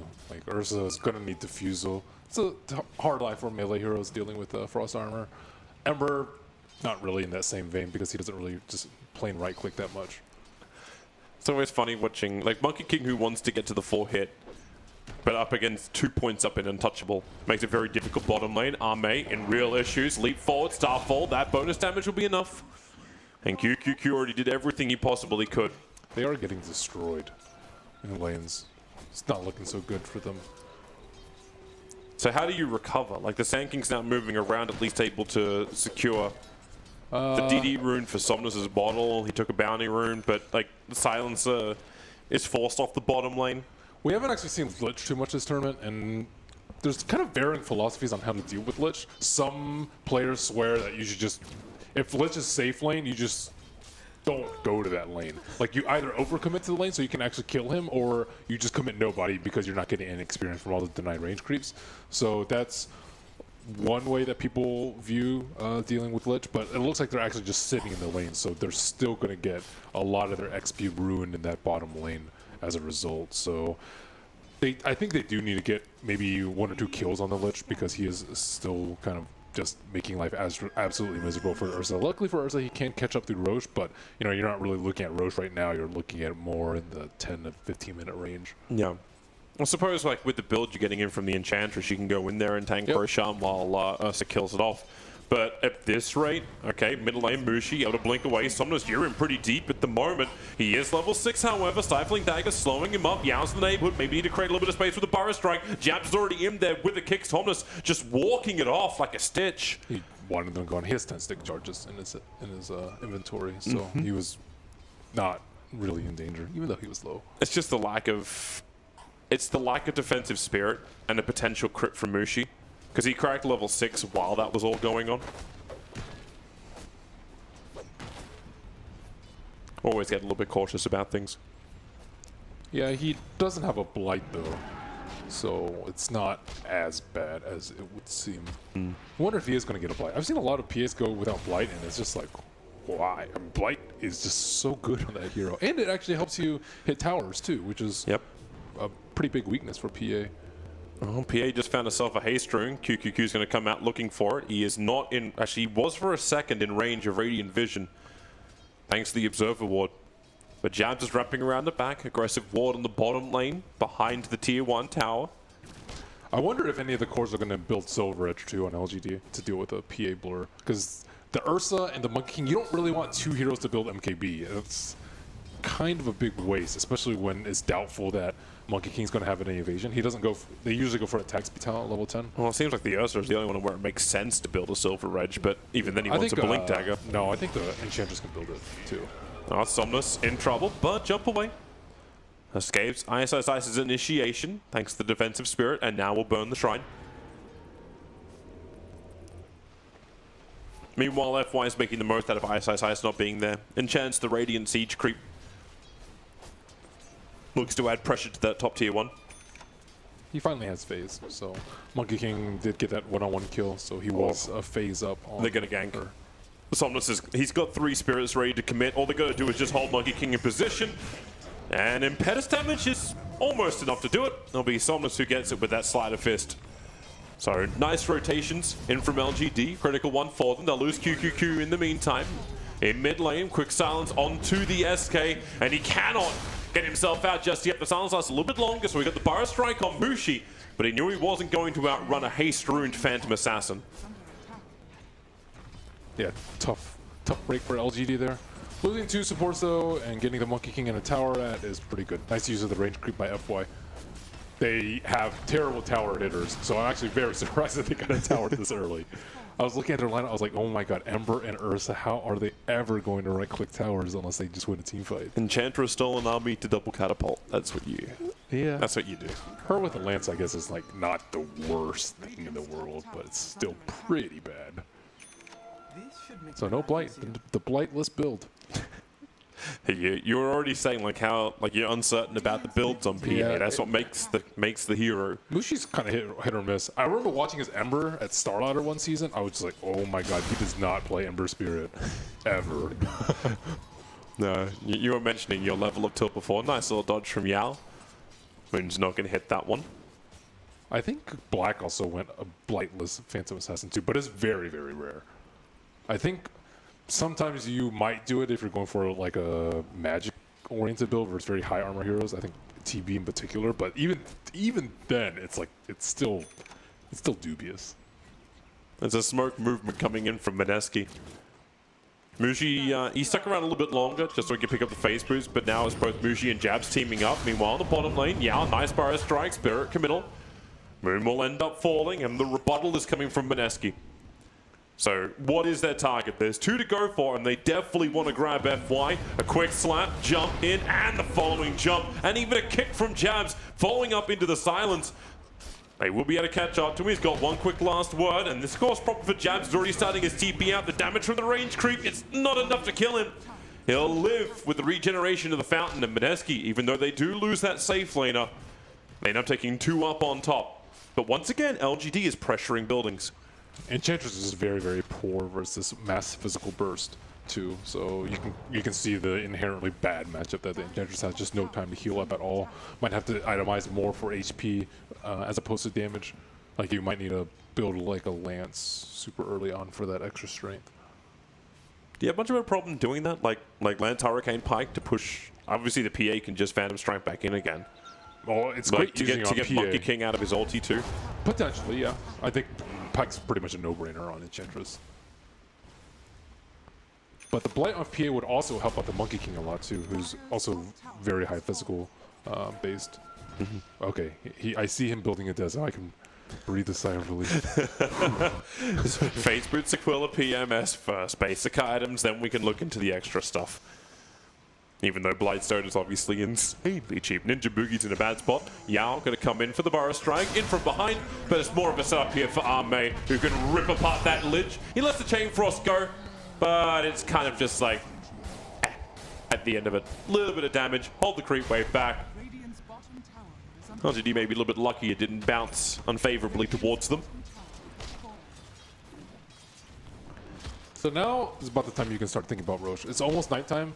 Pretty good time to do it because they don't have great ways of scouting. I would say maybe Monkey King can scout around the pit, maybe an arrow, but still, whenever you're versus Ursa, the window is very, very small to try and contest Roche. And he is also going for a Mask of Madness, so that also cuts down on the window a little bit more. So if Monkey King like shows on bottom lane, for example, that would be a perfect time for them to maybe even TP to the shrine and do it. So Ice has to be very careful about where he moves and make sure that he does stick around that area so that he can scout out Roche just in case. Well, he is actually headed down to bottom lane. Like, he's in the jungle for the moment, but in a couple of seconds he'll reveal on bot. They do have good wards, though, around Roche, and they know that Ursa isn't going to go for Blink Dagger first because he does have the mask. So I think they're, like, still... They're iffy about it. Okay. Yeah. Yeah, Moon's scouting. He's probably the only one that can escape with 12-1 charges and that level 2 leap. They'd have to smoke for Roche, too. So... Do you think it's like LGD can still do it? Like, you talk about Monkey King revealing himself on bottom. Having Enchantress also revealing herself on bottom, doesn't that take away a large portion of the easy power that LGD has to do Roshan? Nah, Ursa can do it by himself. Ursa's just the best solo Roche hero. Hands down, no question about it, especially if he has lifesteal. Like, sometimes you can do it without lifesteal if you have if you're just really farmed, or if you have a DD rune. But with a mask, it should be super easy. If Mineski is really uncertain about what's going on at the moment, but with the Moonlight Shadow, there's an Invis rune on the Earth Spirit. I'm looking for detection right now on LGD, and it just doesn't exist. The arrow will fly astray.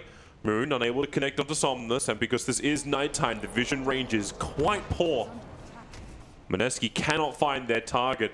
And LGD, they're already moving up. Phase boost from Ame. He's not going into Roshan, however. Angle up. They still have to worry about it, though. Look at the other two heroes. They're like, you have to just constantly consider it, especially when there's like a feign maneuver and nothing actually happens in the bottom lane. And you'll see them just hanging around, seeing what's going on. Where are you? Ursa goes missing from the map. Their observer ward's too shallow on the dire side of the jungle. Yeah. That's the reason why Mineski just don't understand what's going on at the moment. That's the first obvious time for them to do Roche too. So you don't. Moon, get out of that leap. If it wasn't for that high ground observer ward, he would be dead right now. Sleight of Fist Searing Chains would have grabbed him. Yeah, he did completely reveal the ward though, but worth it to save his life.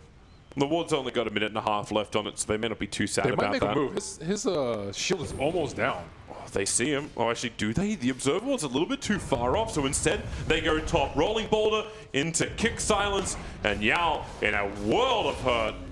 Moon combining up with the heavy damage of Mushi and jabs. Oh, that hurts. He was at like 1,800, 1,900 gold before that. Nice is waiting on bottom. He's really keeping this bottom lane pushed in, so the tier 1 tower is kind of always under threat. We're 14 minutes in. Ursa's had the Mask of Madness for a while. And it's like he's waiting until he completes his Blink Dagger before he goes near Roshan. Well, it's one of those games where they're like not in a firm position of power. So if they actually do take a fight around the Roche pit, Lich ult Earth Spirit would destroy them. So they have to be a little bit careful. And it's also one of those games where if you don't get Roche, you're probably going to be useless for the majority of the game as Ursa. So he does have to approach it with care. So you have to get Roshan, but don't feed your life. Like what's happening to Ninja Boogie underneath the tier 1 tower. You just wait for this with the DD. You just wait for a good opportunity. You don't want like a 50-50 chance of getting Roche for free. There's going to be a point at some time. They just have to be patient. That good opportunity seems really hard though. Like LGD keep having to react to the split pushing that's coming in from Mineski. Well, once it gets Blink, it's also better too, because then he doesn't have to expend a smoke to do it. So that's also something else. That's if they have vision, like you still have to come around the top. If you do that, then you're going to come in range of the... Actually, the Ready Observer was now timing out. But there'll be a new ward pretty soon by Mineski placed down. Who's actually got him? It's in the hands of the Lich at the moment. So I'm interested to see where Ninja Boogie's going to be placing that. Our next attention should be up towards top. Rolling boulder silence once again for Chabs. Finds himself in way too deep. Turns on the Magnetize. The creep wave will soak up the arrow from Moon. I was going to try and create a little bit of space. With a Moonlight Shadow being triggered, but with the Sentry ward down from LGD, they had perfect vision. They can also take a big team fight pretty soon. They almost have to Blink Dagger on Yao, and then they can use Yao to Burrow Strike and Epicenter into a fight with a Global Silence. That should be an easy win fight. There's no way they can deal with the Global Silence this early in the game if the Burrow Strike is well placed. There's no BKBs, no Manta Styles, no Lotus Swords, no Yules. And Boogie, that's a fast Deso from Mushi. He's getting there. You got all the space up on top. Like LGD's adding pressure towards bottom. They're trying to fight and be around Roshan. And Ursa went into the jungle. And Mushi just went top lane. Yeah. Disappeared for a good 5 minutes and then farmed up the entire thing. And now they have pretty good Roche potential too. With the PA and then the Frost Armor. It's all pretty good. Having a lot of trouble pushing out the lanes right now, though, on the side of LGD. But with BOTs up on maybe, it should be much easier now. It's amazing how many levels and farm Ice has managed to achieve on this bottom lane, because he hasn't left it. Like, you talked about Monkey King revealing himself on the bottom lane being a bad thing, but the level of pressure he's had down here without having to move off. Oh, that crit! Woo! All right. Yep. That's an observer's challenge right there. When a hero with one attack can go from 100% to 10%. That's the thing. He's going the same item build as he did in the other Enchantress game, but this is a completely different game where he went phase drums into Pike into Orchid, but like that's no armor and very little HP. Like LGD is the blink dagger epicenter from Yao, jumping himself forward. Nice burst reveal. Lich Chain Frost going to be bouncing around between Ame as well as Yao until Yao hides in the invisive sandstorm. He might need to consider buying a Ghost Scepter on the Enchantress quite early on. But I mean, he's already so far into the 4-staff that it's kind of hard not to. Got to commit to what he's got. Yeah. Mirana just picked up a Diffusal Blade as well, so I don't know if the Ghost Scepter is really going to help him that much. Battle on bottom lane, rolling boulder forward, but defensive spirits there. So Ember Spirit able to get back out again from the initiation on bottom. Tiny bit late on the silence. Where is Ame off to? It's like you're trying to find Jab. Starts his TP underneath the shrine. Jabs will see him at the last moment. And pinging out the fact that he's moving, but he's right underneath the creep wave anyway, so Mineski know all. There's your 4-star on FY. So it doesn't have the health, but at least has the maneuverability that comes with it. Yeah, it's tough because, like, realistically in a fight, you're going to get daggered, and then you're going to get blink strike. You're going to get hit once, and then you hit the 4-staff. So if, like, one of those is a crit, God forbid if both are a crit, he's still going to have a lot of trouble surviving. And Monkey King Boundless Strike, that thing will destroy him, especially with the Deso debuff on him. So I am very worried for FY's life. He'll try and live. If he had a little bit more money to his name, maybe we'd have some more confidence. Like, you look at Mushi there at the moment, sitting at the top net worth on the board, but you'll have to go halfway down and a bit further to catch up to FY's net worth. Yeah, he's just going to have to play it safe and just sit in the back and rely a lot more on the Ursa and the Ember to create havoc. Mm-hmm. Well, right now the Ursa doesn't have that ticket to create havoc. He needs the Aegis Immortal up his sleeve. And how long do you want to wait? He's got Blink Dagger, he's got Mask of Madness building into the BKB now as well. This is all taking time. Ember Spirit went for the magical kind of aggression. He could have gone with that Veil of Discord, and he needs armor badly. Like, yeah, armor is very important in this game. Like even to the point where Ursa might consider building a Vlad for his team instead of the Mask of Madness. The Mask of Madness helps him farm a lot faster, but it's just something else to consider when you really want armor for your team. Like, no one else is really going to buy a Vlad except for him. Well, both teams scanning out. Mineski's checking Roshan, and LGD is checking behind. Actually, was that the other way around? Need to color those scans. Either way, scan around Roshan, scan around the mid-tier 1 Tower of Radiant. Both don't flag anything. LGD are very defensive up on that top lane. It's like they're waiting for somebody to come up and farm it. PA was around that area, but Mushi's been playing it safe. Mushi's been playing very well this game. Now, he's actually backed up towards his own Ancients. Always dodging the movement of LGD. I still haven't seen Ice move off this bottom lane. Not in the last 10 minutes. He's almost got Diffusal Blade. Yeah, so much for Ghost Scepter. Yeah, there's 2 Diffusal Blades up. One on Mirana, one on the Monkey King Shotley. And so much for Ember's Yules too. That might be tough for him. Ame's farming up near the Ancients. So Mineski can have that early warning. We asked where the ward was going to go from Ninja Boogie, and he got it in really nice and deep. And you see LGD trying to counter ward around Roshan. They put down the sentry near the top rune. But thanks to that observe ward, they saw the blink in. They understand that Ame is now doing Roshan. How will Mineski react? Well, they'd have to react with a buyback if they wanted to defend this, but that's not really happening. Yeah, Mushi dying is not the way you want this to go down. That's the thing, they were so patient on Got top the of arrow. Arrow will fly forward, and, well, it'll hit the Ursa, but already LGD have the Aegis Immortal in their hands. And okay, they're gonna go in. You've got the Wukong's command out. Yao will get the Burrow Strike on, but with Wukong's command, it's difficult for Army to get back out. He'll end up having the Aegis Immortal triggered and 4 heroes surrounding him. The buyback from Mushi still hasn't come, but the arrow from Moon hitting right on the money. Arme kicked down. He will go down twice. Enchantress ends up buying back. So you get Roshan, but you lose the Ursa twice. You end up burning money on an Enchantress who was already piss poor. That is not exactly how LGD thought that was going to happen. That was very poorly played by LGD. Well, they saw the... I don't think they expected him to jump, but with the arrow, they actually caught a glimpse of the tail end of the Enrage. It was like, okay, well, Ursa doesn't have Enrage. We can arrow him immediately after Aegis. Why not? Let's do it. But they should have just force-staffed him out right here. I think if you just push him out, the fight is okay. He's outside of the pit. He's not locked in. He can blink out. He's almost out of Monkey King ult, but it was just way too sloppy. FY, I think, been maybe playing a little bit too selfishly in these games. And now they lose Yao as well. Like, after all of that, that's problematic to say the least for LGD. They'll need a good opening. Somnus. Well, if he had a little bit more mana, he has the 1 charges available, so he just roots up Moon, but we'll see how much battle they've got when Arme comes in. And that definitely took Moon by surprise. That quick burst damage. Both overpower plus Mask of Madness. Monkey King is so farmed, though. He's more farmed than Ursa right now. That's a big problem. Echo, Saber, and Diffusal Blade. Having a little bit of trouble. Starts his TP out. There is no stun available, however. Yao's TP takes too long. And BKB now on PA. Well, so she has the entire thing. BKB Deso. Yeah. Pretty much no chance of her dying in BKB. There's usually like Impetus and Empower, Overpower Ursa are pretty good at taking her down, but not through the blur. No, she's going to be ridiculously strong in these next team fights.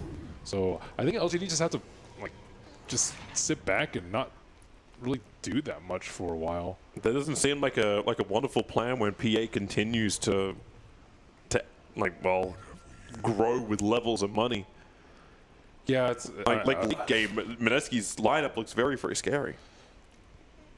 Right now it looks very scary though. You have Diffusal on Monkey King, you have BKB on PA, so these two are just going to destroy the fight. And LGD, they'd have to catch someone off guard. But like even with I mean, maybe they can catch Mushi out with a stun and use a lot of magic bursts at the start of the fight, but even that's like very, very risky. And I think that Global Silence is losing a lot of value right now because of how slow the game is and how quickly Mineski are getting their BKBs. Mineski are just really fast with the fight too. They like casted all their spells before the Global came out during the Roche pit, so like Global Silence and the Sand King ulti has just not really been spot on. It's kind of difficult as well for like LGD two respondents. You said like they die so quickly. And what happens if that kiting does happen? Like Wukong's command comes in, you don't want to walk into it anyway. Top tier 2 towers now going to fall, and LGD is still wondering exactly how do they play this. Ice is swinging from trees up on top, hoping someone from LGD will come out of the base, but no one's there from LGD. The new creep wave's on the way in. With that jump forward, he doesn't see all the way up yet, but LGD did just see Ice jump inside the base, but TPs are coming to bottom lane.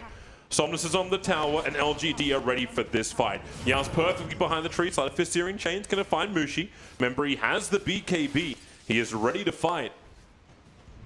And the only thing defending the top lane for LGD currently is an Enchantress creep. So they're bringing more friends in. This warding by Mineski too. They just saw the Ursa. In the dire jungle. Well, he has BKB, so he's feeling okay. Yep. It's just seeing him and then being able to move away like Moon was farming. It's like, okay, well, this isn't a play. So they just changed their lanes up. There's only 2 remaining tier 2 towers. You could just split the lanes out a little bit more. Bottom lane, Epicenter, Mushi has to be controlled, gets the BKB up. Yao, Burrow strikes up at Mushi. Man, that follow. There was Sand King. Yeah. Monkey King, lets the Wukong command go. Man, Arme's dying to this.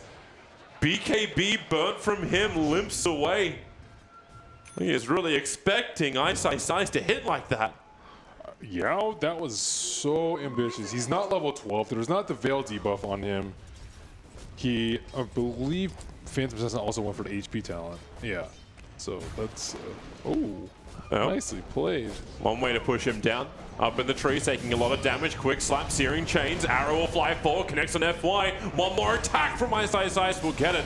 Not certain if really worth it when the Burrow Strike from Yao is able to connect onto Moon. And both Arme and Somnus will catch up to him quickly. The trade-off is the tier 2 tower on the bottom lane that Mushi is currently taking. Well, smoke got detected. So they're actually coming around the back. Jabs is just playing King of the Hill. He's got Blink Dagger, so he can easily jump back down. Or, okay, maybe not so easily now. Rolling Boulder, he's silenced up. The tier 2 tower is already gone. And Jabs, well, okay, stick on the hill. And that's what that is. And Ninja Boogie will die as well. Mineski are actually managed to somehow lose 4 heroes across almost every part of this map. Nice play from FI, though. Of all the ways to, I mean, I guess it's their only way to really break a tree. I don't see any Quelling Blades out anymore, so. It's just going to be that 4-star through. Yeah, casual slip and slide. I actually only have that one. You're right, that there's nothing else. There's no other 4-stars like Silence, and maybe you would love to afford that, but... Ember could too with a Remnant. He tried it earlier, but yeah, that'd be just it's very improbable. You have to know exactly where he is, or kind of guess. Mushi's going to be finding a friend pretty soon. Somnus, just in the neighborhood. BKB is now done for Ice. So the big melee cause of Mineski now having that magic immunity. BKB is a big problem because they can't do anything versus BKB. Like if it's BKB wars, Ursa usually wins that fight, but not this game.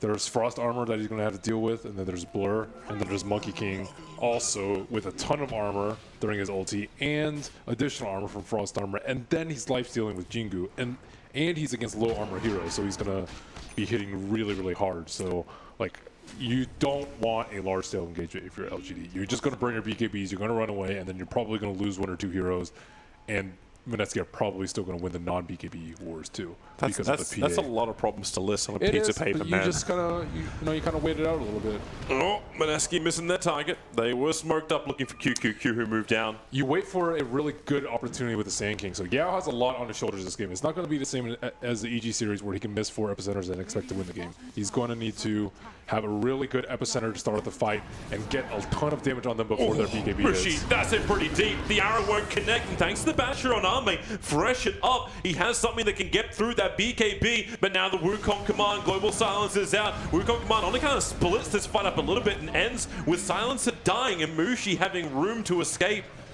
The tier 2 tower has fallen as well. Some heavy commitments, BKBs, both of them burnt from Mineski. As well as us, everyone who had it popped it. Yep, you're happy with BKB on BKB fights. I think he got really unlucky with the blur hits too. Like he actually got clobbered through his BKB. Maybe he didn't have Frost Armor before that fight. I'm not exactly sure what won him, but there's no way that the Phantom Assassin should be even that close in danger of dying, especially with no epicenter coming out.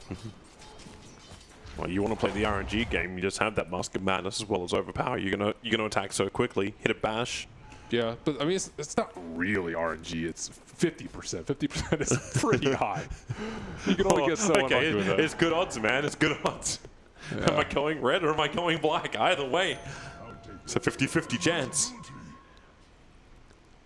Yao's going to show himself up on top. This is probably the last thing he wanted to do. The kick is perfect in there from Chaps. So SK on the sidelines for 43 seconds. Thought he might have some breathing room while the rest of LGD was hunting mid. They have that Invis rune on the Ursa as Arme. He hasn't found a target yet. Now he'll find Ninja Boogie. Moon in the neighborhood, but Ninja Boogie dead so quickly. They're going to defuse the plane on Ursa, so he's actually out of mana for the moment. Makes it difficult to use those wonderful items of his. And then BKB. He has enough. Rolling Boulder forward. This BKB is not going to last much longer. And LGD don't want to come up here and try and help him. And these are come closer towards the shrine. So instead, they just let the Ursa die. There is the follow-up into the mid, but the follow-up is Mineski. It's not the other way. LGD continuously losing heroes. Spirit Jump in and out. Mushi's BKB will protect him as Somnus is able to get to that defensive spirit near the Ancients and TP all the way home. But more heroes on the sideline at LGD. The only good thing for them is the fact that Roshan is max spawn time. Whew. Usually that's a bad thing if you're an Ursa. They actually checked it before and they couldn't do it. Maybe still made the most out of that. Almost killing Mushi, and at the very least popping his BKB at that point and not dying. Good. I still have to give it a lot of credit for that. And yeah, Ame, I think Fog mentioned on the panel, he's usually known for these like harder carries, like the Terrorblade Anti-Mage, and then like he just traded his life for a Lich. Normally you just like BKB TP out, but he got his mana burned very, very quickly. This ward near the Ancients, like we've seen VGJ do it. Almost every single person has done it near the Radiant Ancients. Yep. I think it's like the standard ward almost now for VGJ as well as LGD. But you missed it with the Sentry. So Roshan begins. Yeah, where are you, dude? Lanes are pushed out. Somnus has BTs. He can come to the shrine. Roshan's down to 50%. DD, too easy. Yep. Oh, or is it? They're smoked up. Like, if this DD wasn't here, they would have potentially had a chance of arriving in time. Now they jump in. Ame with the BKB and the Searing Chains. They bring down the Earth Spirit, combining with the Epicenter. Moon is low, but Mushi, a 16, almost 1700 crit, ends Ame. And they're looking for more. Yao stunned in the corner. The bounce up here by Monkey King. He'll pounce back down again. Combining up with the rest of the double damage of Mushi to find these kills. The Side-Fling Dagger slowing down QQQ, and Ice will grab this one. 3 heroes lost. Aegis the Immortal. Oh boy. Still intact on the Phantom Assassin. Yeah, the DD made all the difference there. It would have been much different fight. Because the Epicenter came out, but it was like very expected, very easy to pop your BKB when they're all not inside the pit. And yeah, Mushi just crushes them. Why pick a Phantom Assassin? For that exact reason. Somnus in trouble, Diffuser Blade's going to work Mushi. Phantom Strike forward, Somnus just bouncing around, jumping from shrine to shrine. While Mineski beat at the tier 3 tower, fortification will wear off. Another defensive spirit is down for Somnus. Mushi, not a healthy man, but remember he's got the Aegis Immortal. He's happy to commit if they can get something in return. The Glimmer Cape making it difficult for LGD just to jump on him, as Ice has popped the BKB. Wukong Commander's available, so if LGD want to come out to this, they'll come into it with a double boundless perfect strike. Ice. It might need to start getting banned out, actually. Oh, I think Ame's dead as well. 1 crit, he's even going to get bashed up by Mushi. The BKB versus BKB. Who wins this one? They've got the regeneration of the shrine. Now it's worn off. Somnus silenced up. Mushi looking for the crit. Yao Burrow strikes in, but Moon hits the money with the arrow. And LGD, they're almost all dead. Where's that rolling ball? Not going to happen with the Sleight of Fist Searing Chains, but the Stifling Dagger crits, slows, and the Boundless Strike. Now officially they're all dead. You can buy back on the Ember, but they realize resistance is futile. LGD gets slapped down by Mineski in game 1. And the PA countered 2 of their picks really, really hard, and they played it very well. Just played it slow. Ice. I really do think Ice and Monkey King probably the second phase ban would be appropriate. He was very good at finding farm and just getting so much done around the map and in the team fights. He ended up finishing that game with 16,000 damage. Not too shabby. There's only one person who was above him. Considering the crits that were happening in those fights, it was Mushi with like an extra 1,000-ish worth of damage over him. It was a wonderful display from both Mushi and Ice. Great teamwork by all of Mineski and LGD. Got to think up something and have a little bit of a break to work it out and come back for game 2.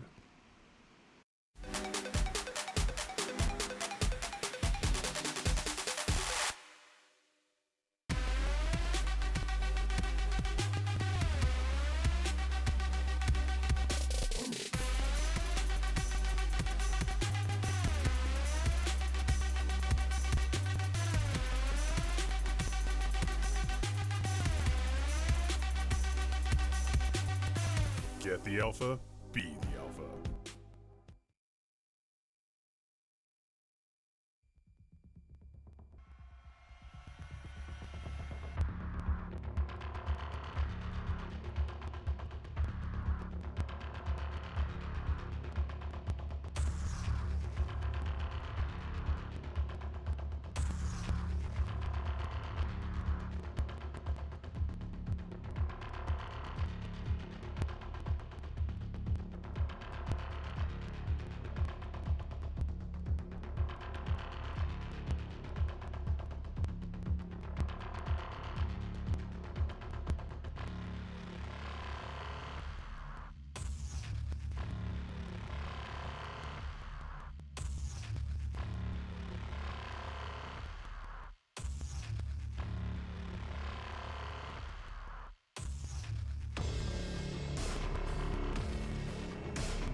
Well, step one on the road to making sure it's not a repeat of last weekend is complete. Mineski winning the opening game, but it wasn't all their own way, was it? Very back and forth as they went through the game. Very enjoyable for us neutrals to enjoy, and I'm sure Winter and Fogged enjoyed that one as well. Winter, it was a fun game to watch for us. Fun for the Monkey King. Fun for the Monkey King, indeed, yeah. There was some brutal plays from Ice in that game, wasn't there? What happened top lane? He was ahead of the Enchantress, right? I was actually thinking, is that matchup favored by Enchantress? Or Monkey King is supposed to win that matchup? Jabs did go up at level 1. He like rolled on the edge one time and he left. Then true. Then after that he got solo killed by the Monkey. Yeah, I guess like you're so low armor Enchantress. If you do ever get hit 3 times and you get boundless strike, you are going to be... Yeah, but the thing is, I feel like Enchantress, maybe level 3 onwards, when you have 2 levels in Untouchable, the lane should be easy for you from that on. Yeah, he didn't have... I don't think he got the point in Enchantment for very long either. He didn't even try getting a creep or anything. Because if you get a creep, you can bully pretty hard as well. Yeah, I'm not very sure about that matchup, but you know, every time I see all these Ice such matchup, I always have all these conversations. Hey, Timber beats Tide, right?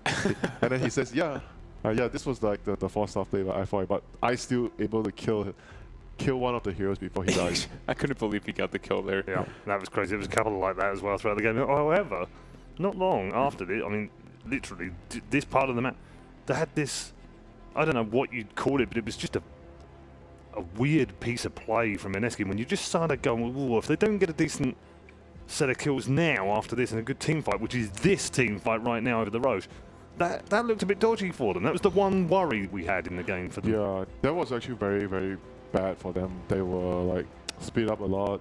At that point of time, they gave up like 4 kills, like 2 kills. Yeah, 2 kills top, 1 in mid, 1 at the bottom. Yeah, all over. That was crazy. That was a series this, of however, this piece of play here and just afterwards from the Monkey King was absolutely extraordinary. Yeah, well, there's also the blessed DD rune as well for Mushi just before we saw him just for the Roche. 2-shot Ame. I mean, luck is part of the game. That crit was nuts. Yeah, luck's part of the game. We always say that. You know, can't call someone lucky. Yeah, no, it definitely is. They've had RNG on their side a little bit for certain, but overall, I think this was a very good execution of their draft too. We saw the PA pick, and we were like, very good PA game, both versus the 2 cores, the Enchantress and the Ember Spirit. And we saw exactly why. Even good versus the Ursa. Take a look at the scoreboard. The graph is very interesting as well. It doesn't quite show the steepness of the advantage that Mineski had throughout the early game up to sort of 25 minutes, but now is where that drop is, and that was where that the 4 kill got taken out, and that was the worry. Just one little worry in there. They bounced straight back. There was a little bit of time, and we were discussing this, weren't we?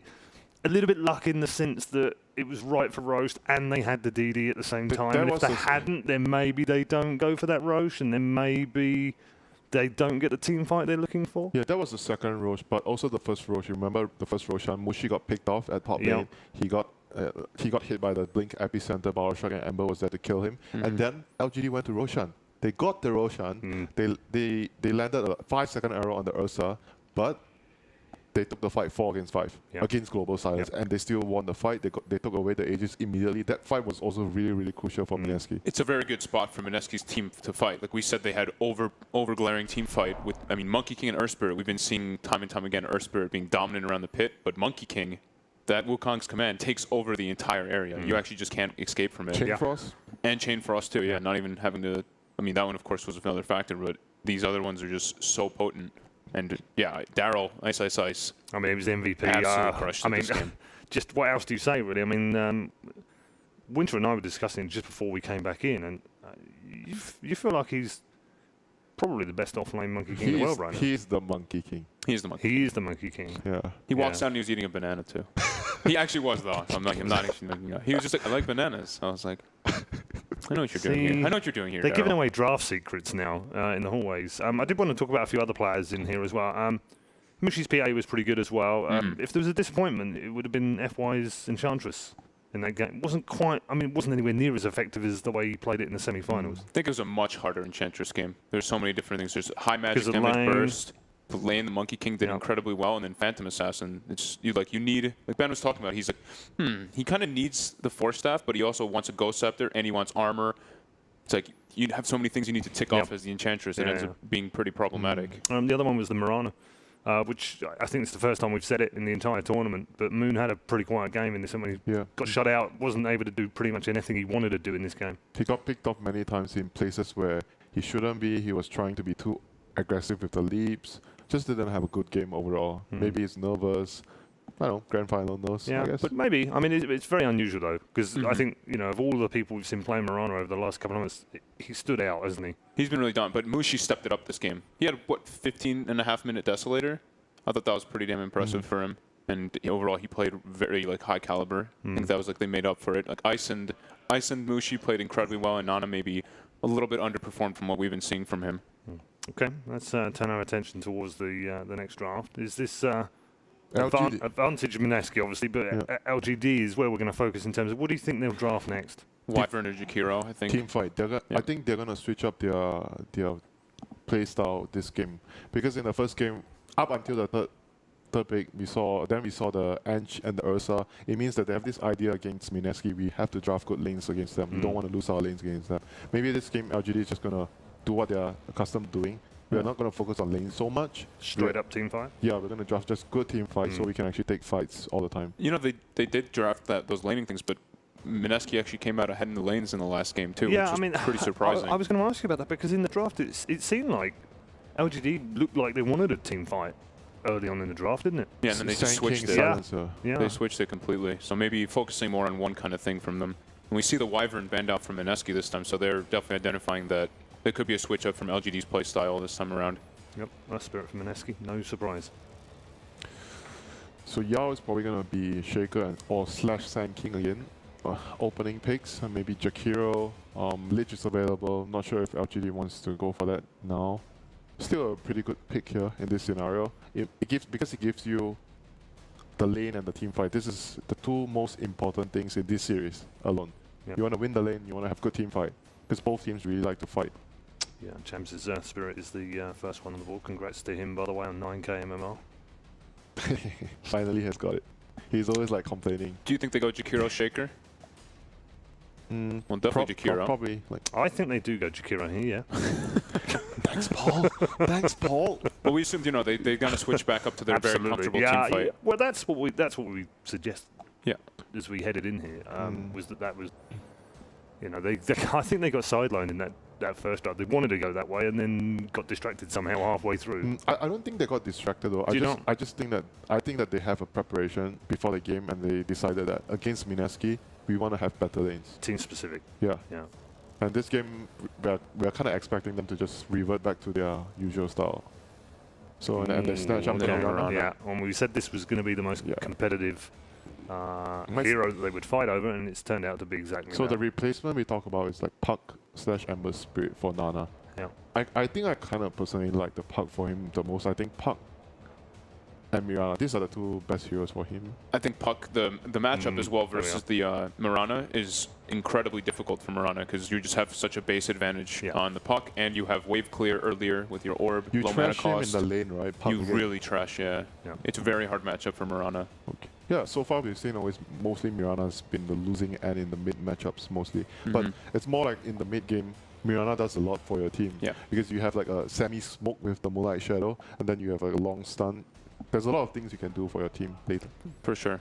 Mineski have been drafting really well this event, don't you think? That's what we were saying, right? Like the two teams like that very have been smart. The two teams that have been like drafting the smartest and kind of playing the smartest around stuff have made it here. Yeah. Another team, I just feel like if they wanted the Puck, they would go, no, leave it till second phase. We'll get it second phase, and then it gets banned, and then they go, oh crap, now what do we do? And it kind of these guys. They're just like, no. We either want the Marana or the Puck, and if they go Marana, we take Puck. And it's not as most played, right? Absolutely, those are those two most played. And they're very direct about that. We're not worrying about counters at this point. We'll figure that out as we go through the draft. Heavy team fight, and we also mentioned slightly in the last time, we were talking about Vision. I felt like in this game again, the last game we saw, Vision played a huge factor in it. The wards on the map placed by both teams were absurd. It was every single fight was placed under Vision, or taken under Vision. Oh, okay. I can't see the van. I was trying to look at the van. You're trying to see the third, but I can't see the third van either. It was Nyx. I think the other hero that's really good against Puck is like Earthshaker. We talk about it a lot. Earthshaker, Jakiro, Mirana, pretty solid combination for LGD. Instant stun. I kind of expect either Earthshaker or Sand King. I don't think Yao is going to deviate too much. And I don't think he's gonna play Kunkka this game because Kunkka's not so good against Puck. So we might see one of those heroes ban out, apart from the Nyx here. LGD removed the Lich previously. I mean, just a straight up hero that helps Mineski win the lanes. Might see some Bloodseekers maybe this game because they have been putting a lot of focus on the hero. So maybe one of the teams might actually play the hero here. Could be good. LGD doesn't play it much LGD though, right? doesn't? Not too much as far as I remember, even play looking what? at a lot of their past Bloodseeker. games. They've played it a couple times, but not a crazy amount. I see it. Not a big Bloodseeker team. Yeah, but Bloodseeker is, I feel, a hero that gives you the laning phase, and he's also really good in team fight. With the silence and the rupture. Very good against, even like a hero like Mirana, he's very weak against Bloodseeker. They ban out the monkey. It took them so long to actually take that ban. So we actually might see some Brood-Mothers here. Because if you look at the sequence right now, Mineski has the 4th pick. So they could actually run the Brood, because LGD does not play Brood-Mother. Nope. This could be a dangerous situation here for LGD if they don't have good heroes against Brood. But like you said, they'll probably grab Sand King, which is okay if you. But it's not. But it's support. That's the difference. Yeah. No, but never mind. F5 plays it. If they, I think if they feel that they need to promote the Sand King to a core position, they probably can. It's banned. They're looking for. They're looking for Brood Okay, Mother. I think Brood is coming. Mineski's definitely looking for Brood. Spider incoming, bro. So does LGD read this right now? Can they actually find solution? Can they get ready for this Brood pickup that's coming because they can't pick the hero?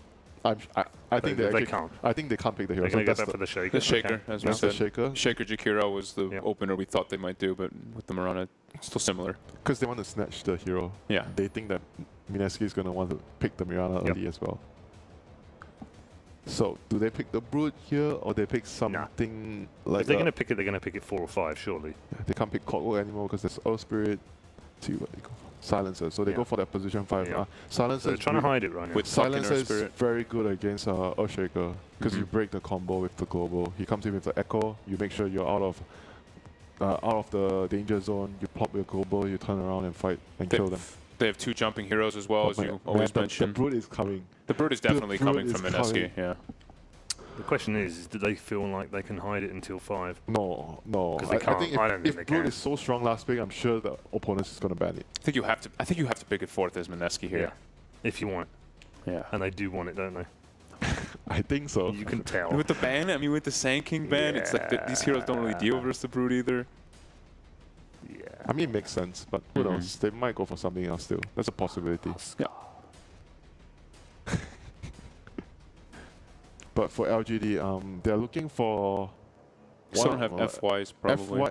They might actually leave FY's hero to last though. You think they'll take what, like a Terrorblade here? They don't see the core matchup though for Because, Almea. because if they leave the FY hero to last, the Earthshaker can be their offlane and they pick another. I was going to say, he's played the Shaker, so one of his. Yeah, so they're going to leave his hero to last. Yeah. They just pick. This is a very good matchup for the Puck against the Puck. Puck doesn't want to. That is the last hero. Puck wants to play against. Like, so that's not nice. So that'll be Ame playing the Mirana, another hero that he doesn't. Okay, I think what's going to happen often, here, if they pick the Brood they're going to lane the Brood against the Viper, and Puck is going to go somewhere else. They're definitely going to avoid the Puck against Viper matchup. I think this makes them pick Broodmother even more, right? They see Viper, it's like the best. It's one of the greatest lanes. Which you have to feel like LGD have to see coming, and therefore have a plan. They see it coming, but they hope it's not coming. Here it is. There it is. Yep. GG. Oh god. 2-0. Let's all go home. How do they salvage this? Okay, they can what? Timber or Timber or so if they pick Timber, Mirana has to go offlane. I mean, there's Tide, Timber. Yeah. There's Axe. Tide wasn't a particularly good answer. Legion Commander. I mean, I don't want to say they're pretty much screwed, but they're pretty much screwed. They're in a rough place for sure right now. Oh my god. So they banned the Pugna themselves. I mean, they have last pick, so they have time to figure things out here. So on top of the Brood, you pick an AM, right? is that the plan? So if they shut down the Brood, the AM is gonna farm. Maybe it's too greedy. Maybe they might just a go little bit for, too much. Yeah, they might just go for something like a Venge because they've been picking Venge with Brood a lot, and they have Puck. Yeah, And they have Puck, yeah, yeah. they're gonna pick Venge because they're Puck and Brood. Yeah, yeah. The swap coil break. Yeah, they're gonna pick Venge. Very likely. Okay, David banned the Timber. There goes the Timber. There's the And it's Venge. Oh my God. That's disgusting. How to That's play? literally disgusting. How to play? GG. Okay, so apart from Timber, so Wow. we mentioned Tide. X, LC, Tide, but those are not really good options Nope. for their composition. It deals with the lane, but it's not good with their composition.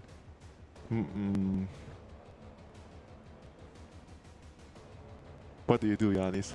I can't do that. I don't know. So the Brood is actually going to go mid, right? They have Yeah. I think the Brood is They can't just- match the Viper with the Puck, can they? Okay, Underlord is very yeah. good against Brood. Yeah. But it's going to be a mid Underlord. They need to get the lanes right. So both teams have to smoke out a level and put wards and to see. So whoever has to TP first is going to have a very big disadvantage in the laning phase. And I think because Mineski, they have the Earth Spirit, so they can actually scout better early. So I think Mineski is going to know the lanes and they're going to gain an advantage from there. So, So Moon is going to go on the Puck.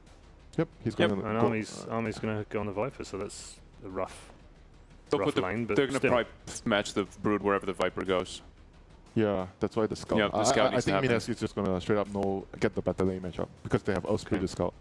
I like their team fight as well, and it's a Brood Mother pick. They've got Venge and Dream Coil. They've got Global Silence. They do. And it's a Brood. It's pretty sick. It's Mineski, for sure. Is it? Let's go. Okay. They already put it for you, Winter. Well, I guess that's it then. I guess we move on. Thanks, production. You've saved our analysts time and effort that they didn't need to expend because it was fairly obvious what they were going to pick. Mineski all the way. Is Brood about to take them to a championship title? Let's find out as we head back to our commentary team of Toby Wanamalini. This game does seem to be in the proverbial bag for Mineski, at least as far as the panel goes, Malini. Can you give us a ray of hope for LGD? They get 90 points? Oh, actually, they don't even get 90 because they have a stand-in. Wow. It's not looking good. Let's just put it that way. They don't have good ways to deal with the Brood Mother. It's harsh truth, bro. Well, sometimes it's got to be real, man. Hey, at least they made the grand final, right?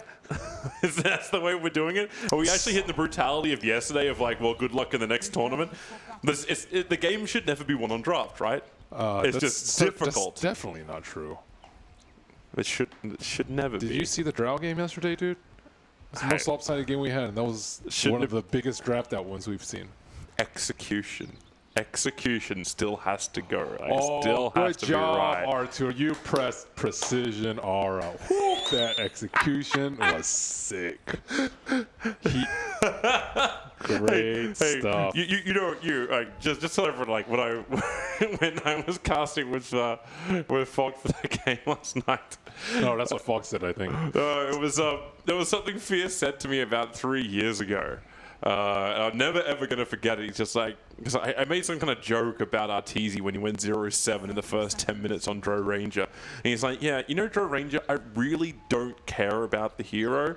Once he hits level 6 and has aura, I just want him to piss off into the jungle. Almost make it like it was in Warcraft 3 Dota with a 33% chance of actually getting a last hit on a creep. Just stay in the jungle and give me your aura. If you die, you've failed me as a hero. But if you stay alive, you've done the job. I don't care. You can sit in Fountain. That's an even safer place to ensure it. It was 30%. Oh. Was it 30%? I thought you liked I thought the it was hero, a 1 in dude. 3. No, it's 10, 20, 30. I thought you liked Drow. I'm disappointed, Toby. You don't know every little thing about that hero. Are you sure? I always remember it being 1 in 3. How would it scale? It didn't. Okay, so heroes just had ultimate that didn't scale. I remember.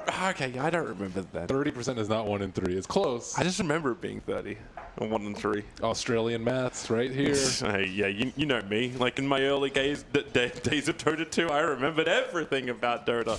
Yeah, I really didn't. I was terrible at the game and didn't know anything. Not much changed, apart from the fact that Mineski, first blood's been spilled. They're looking for a gank up on top lane as well. That's why Jabs is hiding in the trees and Ninja Boogie is pulling the wave back up again. so they can wrap around. As far as the matchup goes, at least LGD got what they wanted. It's Underlord against the Broodmother. Yeah, this is actually really good for them. That's the only matchup that you really, really need. But now they're gonna do the old swap. And let's see, FY does not have a TP, nor does he have one on Chicken. So now it looks like Brood is going to head bottom versus the Viper, which is awful. Viper loses very few lanes, but Broodmother is one of the heroes that wins pretty handily versus Viper. It seems to be almost impossible as well for Summoners to affect the lane. Like, he went Arrow first, the chance of getting through Ice's Spiderlings is almost impossible. I always love flagging Ice as one of the best scouters of the Broodmother, sending a Spiderling to every single corner of the world. You don't need Observer Wards on the off lane when you have Ice Brood. Oh, how do you get a TP scroll? The heck? Oh, it's they go on top. Okay, that's good. So this is fine. But Ice did just walk bottom. So this means he can just TP back. Have fun. That's exactly what he does too. Oh, this is just not nice. Fissure block up on top. Mushi trying to cut his weight down. He'll get closer towards Ninja Boogie. A quick silence onto Somnus. Mushi thinking about sticking around to get the extra bit of damage, and it may have just been enough. Marana will live. Stick charges will let her survive, but the rest of the fight happens to the east. You've got QQQ on the run back out. Quick leap down. Somnus is moving over, but into the clutching arms of Mushi. Yao can do no more. He has no mana. Even though he's got 3 clarity pots there ready to trigger. That's not going to help him, and the musical chairs continues as FY has now returned to the mid lane against Ice. Musical's good though. I think if everyone just keeps swapping, it ends up better for LGD because you're kind of shortening the laning phase because heroes are kind of just moving around, which is good. You're not like actually laning if heroes are moving. So they're doing it again. That's fine. Moon comes straight back to the mid. You just don't want a hero to get completely run over in the lane, which is often what happens. Like, Viper just dies once with like an army of 20 Broodlings. That 20 Broodlings becomes 30, and then your tower is gone, and then you lose the entire jungle. That is what you want to prevent at all costs. So make sure you have a TP scroll on Viper, like he does right now, in case Brood tries to die of him. Just don't lose your tower, and don't let him control your jungle. Broodmothers get out of hand if they can farm the jungle. If they can't farm the jungle, they're not as scary. Well, here comes the walking once again. FY and Ame. Feels like a relay race. Yeah, I guess this is also bad for the Viper because Viper's not able to capitalize on his really big strength, which is winning the lane. Yeah, but Underlord's at least getting a lot more out of everything. Like it's Ame and Moon who are almost sacking themselves. Ame and Brood who are sacking themselves on the move. But then again, do you really sack a Brood? He can always catch up. Yeah, but you still have to win the team fight. I'm still liking LGD's team fight a lot. They have so much AoE and disabled. And if they can get the sustain out from Underlord, then sure. Like it could be wonderful for them. He's not going to lose his lane. That's the one thing about Underlord. Like he doesn't really lose that many one-on-one matchups, even against a tough matchup like Brood. He has managed to block off Moon in the mid. Moon, he's holding on to the orb. Now he's going to use it. Quick little jaunt away to the tier 1. 30 seconds before you'll actually have the shrines up. Ice is kind of itching to use one of those as well. Got kicked back by jabs. Oh, nice up on top. Yeah, a kick back into the Mushi stun. One more attack from Mushi will do the job. And Jakiro, insanely tanky support hero, but still, Mineski have enough damage to kill him off. And jabs will go all the way back up to all the way home to regenerate.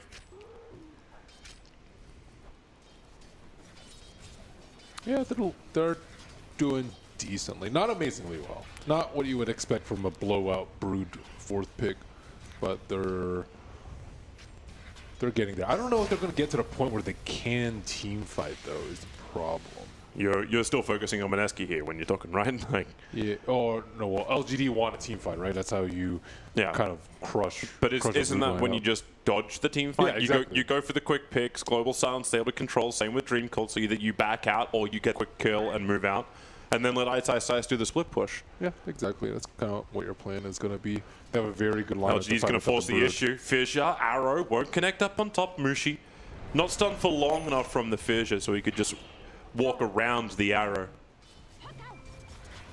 Dyer has you scan or Spirit just so he can get some wardage down. Or perhaps even just wrap around. He used a scan like when he was coming up the cliff, making sure he wasn't going to run into anyone. But the supports were top, were showing top. We see a lot of this movement then. Thanks to that Observe Ward on top of the Ancients, if someone's moving back to farm, they'll see that. If any hero tries to gank up into the mid lane, that'll also be instantly noticed. That's harassment on top lane, not much more. It's Jabs who's now going to get some levels on this bottom lane. As Ice is continuously just moving back and forward, he can just go jungle now that he's got 3 points up in the spawn spiderlings. Yeah, he's a happy camper. So let's see, what's going well for LG? What build are they going to go for is kind of my question. Oh, swap top lane, actually grabbing Somnus. ES is waiting for a gank, so this might actually work for them. He was sitting behind, okay, no it won't because he ends up TPing down. They have an Observer Ward sitting in the top lane, just looking for a good opportunity to throw a fissure out. But when Mineski initiate in with the VS swap, he was still really quick with the lead. Normally you'd combo that with Global Silence, but not up yet. Yeah, still short. 4 and 3/4 worth of levels. And Jabs is able to pull the creep wave well underneath the tower. That's a level 2, almost 3 Jakiro, but level 1 liquid fire pushing. Yeah, that's not pushing. So here we expect Mineski to get a lot of farm with the Brood shifting in between the jungle camps, and eventually we're going to be able to do Ancients, and he's going to have his desert very quickly too. So, yep, so many spiders. And LGD can't really put that much tower pressure out at all.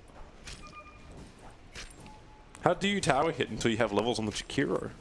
Oh, that's pretty much it, I would say. So get levels on Jakiro, priority number 1. Somnus, that Observer Ward, able to actually reveal that Ninja Boogie Mushi in the neighborhood. He does have Swap Available, so can get Ninja Boogie onto the other side, putting himself into harm's way. But with the silences, Mushi is being enabled. His stun's off cooldown in 2 seconds time, and Yao trying to control him in the meantime. Stun will fly, and FY, well, he'll actually come in. Thanks to the grab, he'll find 1 kill, looking for the second. FY will claim it.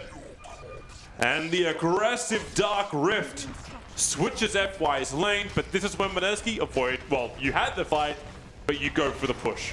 Brood, well, that's money. He killed Ame and is looking to get that tower. That was nice positioning by Ninja Boogie. Ninja Boogie has been dodging a lot of deaths as a position fight. He was in the trees and did not get hit by the Starstorm. If he had shown, he would have gotten hit by double Starstorm. And that would have been a simple 1 for 0. Jabs, rolling boulder down, needs to actually connect on the kick on QQQ. This will allow Mushi to 1 swap him into a bad position, 2 stun him up, and 3 is kill him. At what cost, however? Ame, with all that damage, thanks to the Viper Strike, it is still not enough. Mushi will survive, Jabs will go down.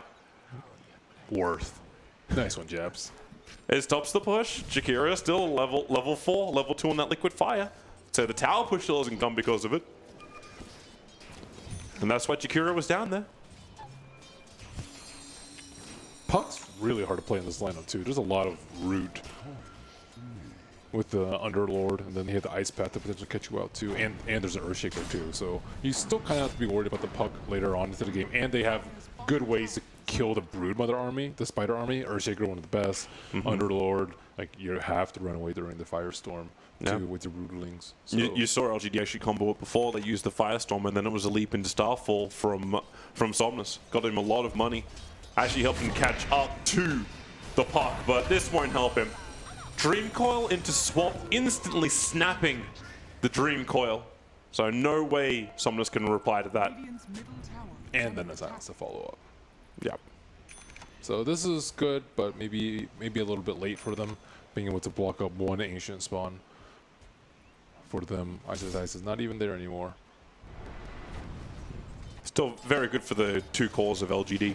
Both Underlord as well as Viper looking very nice on the net worth board. Back-to-back smokes. FY in a lot of trouble. He does have a hood, but don't think it's going to be enough. Now, all that money he had, it won't save him. He can't even trigger the Hood of Defiance. Well, he also has no mitigation versus the Brood. A lot of times you'll see Crimson or Vanguard and a Crimson Guard versus the Brood, or else like you can't actually tell any Spiderlings on top of him, but it looks to be a ton. Those things hurt when you have a Dezo already 10 minutes in. When you add in the Vengeance Aura, Mushi actually fully leveled that one up, so he won a 1-2-4-1 on this Vengeful Spirit and going into Mask of Madness, so they're hitting really hard. All of Mineski when they're ready to push. With that plus 34%. A little bit countered by Atrophy Aura, but not very much. So this is kind of how you expected lanes to shape out. I don't think anything's been super unusual about this early game. Brood is very, very scary though. And now this bottom tower is taken down so he can farm pretty much the entire bottom right corner of the map. But LGD, they're pushing. They're doing very well. They're pushing. They haven't gotten run over by the Brood yet. Like he's in the position to run them over, but hey, he hasn't run them over yet. But they're still very slow pushing towers. Poor QQQ in some lower levels. I feel more sorry for Somnus. Somnus is meant to be like a powerful Mirana. He's getting zoned out by a support silencer who's managed to hit more levels than the Mirana has. So mid tower gets wrapping around the back, killing the expansion base with the Zerglings. That's what we're seeing from a Broodmother at the moment, while LGD, they will take that mid tier 1 tower, Arme with the last hit. But it's trade for trade. And LGD have to commit so much just to take that. They also have no heroes that can do Ancients, which is going to hurt their efficiency in this mid game a lot. Like their heroes are actually pretty terrible at taking out Ancients, and no one's really going to go lifesteal on their team too. So you have Mushi and you have Ice who can do Ancients in case this does erupt into a farm war. I say that like it's an eruption, but it's, you know, more just slowly declining into a farm war, which Mineski should win. Do you ever feel like you're stacking too much when you go both Mask of Madness and having the insatiable hunger on the Brood? Nope. Nope. It's always good enough. FY? It's not about the lifesteal, it's about the attack speed. You have tons of damage with hunger, and when you have a lot of damage, you want attack speed. So they complement each other quite well. And you also don't need to cast any spells. Oh, they've jumped in. They've gone in on FY underneath the tower. TP support's on the way. He's trying to actually get himself out with the Dark Rift. Global Silence is there. Dark Rift will obviously still complete. As Puck, Moon, orbs himself away. The dual breath won't be able to connect. Arme has the Viper Strike, actually beating his attack, while the rest, oh yes, he Echo Slammed that. Yao tried to get the stun disabled to cancel the TPs out. Mineski have forced all of LGD to come down, while Broodmother took the tier 2 tower at mid. I feel like I'm watching a magician show at the moment. It's smoke and mirrors. I will say that Yao has not been playing particularly well on the 4 position. I think Victoria's been playing the 4 for quite a long time, so Yao probably not used to these sort of heroes as much as some of the position 5s, but I would say his play has been a little bit lackluster on the Sinking and the Earthshaker. But that's okay. They can still win. I mean, eventually they're not going to have any towers to take, and the high ground's like not particularly great, but Broodmother's going to be able to do Roche and pretty much every single camp on the map fairly soon, and LGD just don't have good ways to catch him. Like, they really need a blink on the Shaker if they want to ensure a kill on him, but Yao's farming out alone on bottom, but even that doesn't really feel particularly safe for him. It really doesn't. And LGD don't know where to move either. Mineski are getting aggressive in towards the mid, rolling boulder forward as they're going in for the Mirana. Dream Coil kick. The silence didn't connect, but it won't matter. Mirana ends up having the alien kind of style. Million Spiderlings burst from the chest. A quick swap out. Ninja Boogie.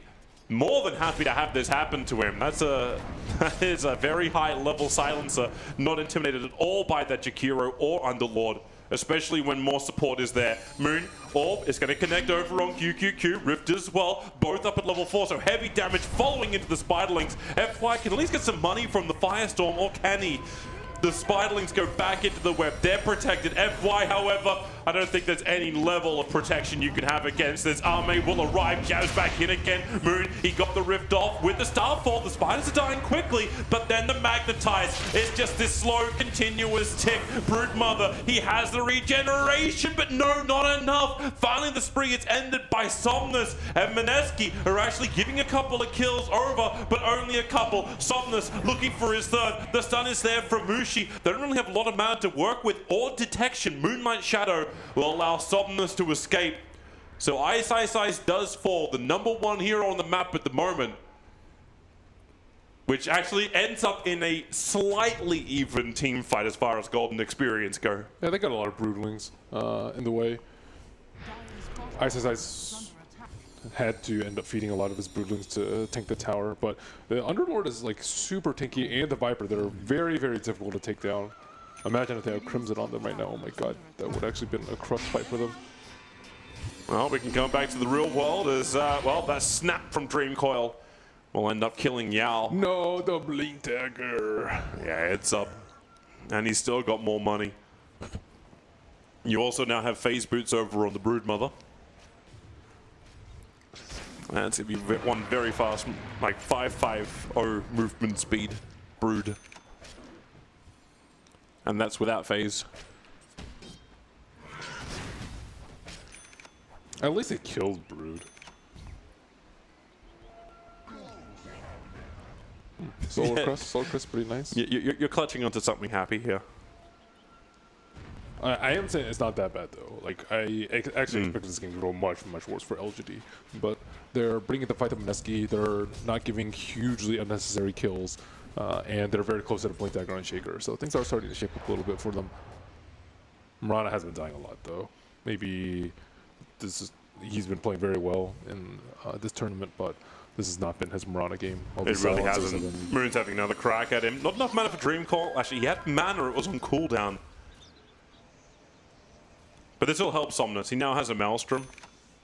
Any kind of increase to his damage. He came pretty close to getting himself like a proper triple kill in that top lane fight. Close. He almost got an Earth Spirit. Hey, there's your Blink Dagger as well on Yao. As long as Yao can keep the control up, Murana can jump in. You're going to have that bonus damage. Yeah, now he has to worry about who he wants to kill, though. Does he want to kill the Brood, or does he want to kill... Like, the Brood is really enticing because you get a ton of gold because all the Broodlings runner, but it's also one of the hardest heroes to catch because you're invis and you're very, very fast. So he has to kind of weigh the risk reward. That's why they're getting both dust as well as smoke. Yeah. Let the smoke break, jump into the instant initiation, dust up, so there's a follow into a kill. And Puck's also very difficult to kill too. Earthshaker actually didn't use the smoke, so that's great. But Rider as a reward, oh, he has Blink, great. Everything is revealed. Let me say, oh no, they sentry to check the hillside. Yeah. Like if they actually smoke on top of this, I'm gonna be really, really sad. Like, oh, they smoked on top of it. I don't know if they saw it, but QQQ was visible. He was Mineski don't care. They're initiating themselves. The Dream Call timing not exactly right, but global silence. There's no way for the Underlord to reply apart from the invis. They didn't see him clearly. They'll finally get the kill. Ice Path into the silencer. Broodlings. Oh, they're looking to chase down somebody right now as the Earth Spirit a little bit too deep. Rolling Boulder over, trying to help out. It's a 1-for-2 trade-off. Make that 3 in favor of Mineski. Poor Yao. He revealed his invis Blink Dagger positioning to fissure an Earth Spirit. Yeah. But Mineski were all very spread out. So a lot of that has to do with the Blink Dagger show due to the Observer Ward. Not sure who placed it. But yeah, they were like, even if you were to blink and echo, he wouldn't have gotten anyone important. Yeah. Or if he would have, it would have just been one hero. Mineski would just perfectly split for it. But hey, on the bright side, he still has the blink echo. But on the downside, Mineski just killed Roshan so quickly. LGD arrived just to see the carcass. Plus, he wasn't able to use a spell. Vengeful Spirit, no, push him away. It's the kick from Jabs, buying space for Mushi to survive. LGD have 5 heroes here. They wanted to stop Roshan. They can't get that. They find Mushi, and they can't even get him. Yeah, really, this ES has his own Blink Dagger. He's one of the better Venges out there, Mushi. I really like his swap usage, both defensively and offensively. I also want to give massive props to Jabs, the man who just saved him. He's had a fantastic performance throughout this entire tournament. That was more flashy, though. I mean, Venge had ages. They could have easily taken that fight. Yeah. But, you know, yeah. Instead, they're grouping up for another moment. It's demoralizing that LGD can't kill anyone. They're probably really frustrated right here's now. your jump forward with the stun. They're going to get the kill on Mushi. Yes! but it's Aegis the Immortal. And let's see if they can get out. There's two people caught inside the Dream Coil. They want more. Yao, he's so low. They're going to swap him back in. At least he gets his Echo Slam off. Ability is used. R is button mashed. And now it's FY trying to escape Dark Rift in time. Barely in time. He'll get home. But is this really your home? I'm fairly certain Mineski are about to seize your property. Yeah, their home is going to be covered in webs. Eviction notice. Get out of Ice's house. Oh, this is Halloween, right? Like, this is as scary as it gets. Last game, or one game away from elimination, and then you get brooded, and you don't have good heroes. Yeah. Because you're scared of the Monkey King. Yeah. Hey, at least you didn't get droed. Well, at least it would have been more swift. And more painful. Mineski doesn't really have that greatest way of just ripping your team apart. But at the moment, LGD, like you said to yourself, they were looking for the fight. That's why I'm like, I keep having flashbacks that fight on bottom lane that Mineski were just able to bail from. It's like they're saying, you can fight us, LGD. Come at us, and then you just bail out and find a better trade-off on a split push. So how do you even stop this? And now how do you stop it when the BKB is flying out as well? I believe it's Broodmother's BKB. You smoke gank the Brood like 3 times in a row and get tons and tons of gold. Like if they, I think every time they smoke gank the Brood, they'd probably get like 2,000 gold as a team. Especially if he echoes the spiders. But I don't think that's going to happen. No. And with his BKB, if Ice's timing is right, then he's going to get that BKB off before you can reply. Oh, that's what Earthshaker's really good at, stopping BKBs. Oh, the vision from LGD. They don't even see people outside their base. There's 4 heroes grouping up around their tier 3 tower on bottom. And no one's here from LGD. They're all up on top trying to take a tier 1 up there. ES is coming. Echo Slam, however, it's on cooldown. So he can fidget some spiders. That's money right there. Or you can Rift in Hellfire. That'll work too. Only 20-second cooldown. And then TPs, then moving elsewhere. Somnus, very wise time to get out of here. It's taking forever on the TP, but Mushi just didn't have the vision. That nighttime restriction. If that was daytime, Somnus was toast.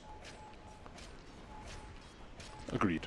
He TP'd in vision of the lane too. Like he's only just down far enough. Earth Spirit going for Aether ones. Interesting. Really?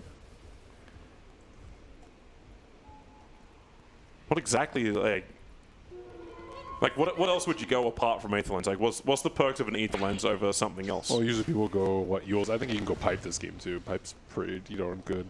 You're not up against farmed heroes, but, well, one benefit of Aether Lens is you can kick people out from the fountain from a better range. It's pretty nice. They're getting to that point soon. Is really your competitive analysis of this item pickup is how do I fountain farm just that little bit better? Oh, LGD, they're still in this game and they haven't GG'd out, so they have some kind of plan, or at least some kind of mindset that will allow them to win this game. Or else they wouldn't be doing what they're doing. This is one way to do it. Farm up more spiderlings. Not exactly, I think the micro was right there from Ice to give that many over. He is bearing down on that diffusal blade. Yeah, he's just ridiculously farmed. Yeah.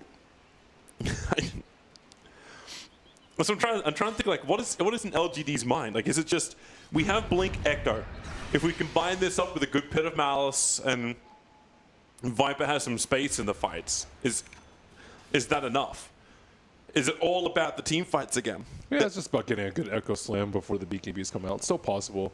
Extremely difficult with the silence though, but still possible. If Ninja Boogies is in a good spot to global during the Echo combination from Earthshaker, then they're going to get the BKBs off, and then LG are going to get crushed in the fight. And I think that's very, very likely to happen. It also seems rather difficult to initiate. I know this isn't going to be a support Vengeful Spirit swapping somebody out, but if you put Broodmother into the front lines, you initiate on him, and then it's a quick swap in. You can have 4 staffs, you can have other things, as you said, like the ES. He's got his kick available. You've got your Scepter on Puck as well, so Puck can jump in, remove somebody else from the fight. he can still do like the quick, like if you're really good with Earthshaker, you can like blink Echo and then stun everyone behind so they can't save, so they can't force that, so you can't global silence. But you need vision for that. You need vision for that, and you have to be really good with Shaker. And you have to kind of anticipate where everyone is in the fight. It's very difficult to pull off. But Moonlight Shadow could help you get there, but while Puck's walking around with a gem, you have to hit the exact right line now. Here's Mineski. They were prepping a gank up on top. Instead, they're going to have it around the Radiant Shrine. Already, Jabs jumps in. They'll commit in to the global silence. Underlord just locked in position. A two-man coil into the instant stun. It's just bringing Viper out of the fight, allowing them to focus onto FY. They want to take away his sustain, and take away they have done so. They go in for the double kill of Mushi, looking for the third Somnus. It's a point-blank range arrow, not enough on the stun time. 4 heroes down for LGD. You can buy back on the Viper. But the commitment of abilities, Mineski burned every ulti they had, and that was a very one-sided fight. maybe they thought they could take a fight around the shrine, but the shrine I think was used like before the real fight actually started. And with the BKB, like if you just preemptively pop your BKB as Mineski, there's really nothing wrong with that here. You can pop it like 3 seconds early before the fight, and you're pretty happy with that because all you need to do is prevent Earthshaker from getting a good echo off. And with BKB's pop, he pretty much just has to sit there for 10 seconds or however long it may be. So now, with FY buyback down, with a lot of gold, oh boy, lead from Mineski. Spider feed, spider feed. Does whatever a spider feed can. Tier 3 town's gone. Mushi caught by the ice path. Remember, they don't have a lot of their ultimates. Echo slam from Yao. Follow up Fidget, catching the silencer. Arrow as well. It's under Mushi with the Dream Coil. Over on 3. The sustain is going to be there. Jabs will end up falling. Mushi in the trees. He'll go down 2. This is the fight that LGD were hoping, wishing, praying for. A couple of kills be worth so much, but the wishing and hoping it's just turned into an absolute nightmare. They just got dumped. Unless Ninja Boogie wants to cash this arrow for them, which he does not oblige. LGD still 22,000 behind. Ouch. A lot of buybacks coming out. Good echo coming out from Yao. Mushi did pop his BKB in that last fight, and he did not have it up for that one, so they were able to capitalize on that. Jebs tried to save it with that roll and the kick, but not enough. And that was with Brood not really there at the start of the fight. You can see it again. So it all starts with Mushi being initiated on, and Yao holds him there and keeps the silencer out of play. I mean, you could tell that they're just, you know, they're very, very comfortable with this game. If they really wanted to, they could wait for next Roche, or they could wait for Global Silence so that Mushi has even less chance of dying, or wait for his BKB cooldown. There's so many things that they could have done, but they're just so comfortable. It's like it would take so many fights for them to end up throwing Ice, brooding them in the back. Should be a very happy man at the moment. Yeah. But they still need to close out the game. We've seen teams before get cocky, think they're going to be good, then catch a 5-second arrow, and things go horribly, horribly wrong. Possible. Possible. There's a lot of things that have to go wrong in this game. But yeah, Etherland, let's see it. You can blink further, I guess. He doesn't have enough money for it yet. No. He's also like sitting on a cliff waiting for someone to walk over. Yeah, just trying to pop smokes just in case they're trying to do anything funny. They're actually scanning closer towards the secret shop, wondering if someone's going to hit it. Mirana, just a little bit off the scan area. Almost finished up the Mandasal. At least then she'll have something to break her free of these mass silencers that Mineski are throwing at her. Even BKB, the next item choice here for Viper, has the Hurricane Pike. So can play the distance game. But that's if you can survive long enough. You're now getting more and more burst damage arriving from Mineski. That's a level 3 Dagon on the puck. Hey, team, start deordering it, Toby. That spot. Yay! It's Mineski who, and they threw down 2 wards for it. They get rid of one of the sentries. Roshan's already gone once more. Mushi, the one with both Aegis and Cheese, and the Moonlight Shadow from LGD. They want to find one person out of position, and the Pit of Malice will help with it. Put the Yule Scepter, the jump in as well. It's a double kick, holding him in position. Jabs creates the space, but then the arrow on Moon. He's in trouble, and Mushi trapped inside that Pit of Malice. Maybe it doesn't actually help him. He BKBs out. They're just punching LGD out. And it's almost a TKO. Mineski now coming down the mid, still with Aegis, still with Cheese. and they will definitely claim at least one lane of racks here. And in fact, they just claimed the tournament. GG is called from Meow. Mineski, insanely solid performance, will win the PGL Open here in Bucharest. Very well deserved. Super scary having a Broodmother player like that on your team, though. It makes the draft much simpler from the captain's position, and you know, they have to feel very comfortable going into future tournaments with that up their sleeve. And let that be a lesson to you, other teams, too. You know, if you're not going to ban the Brood, at least always be prepared for it with at least 2 picks. It does feel like this whole tournament is like it's been the 5th pick. It's always been like that 5th pick. We're like, okay, well, how the hell do I deal with this? And Mineski is just.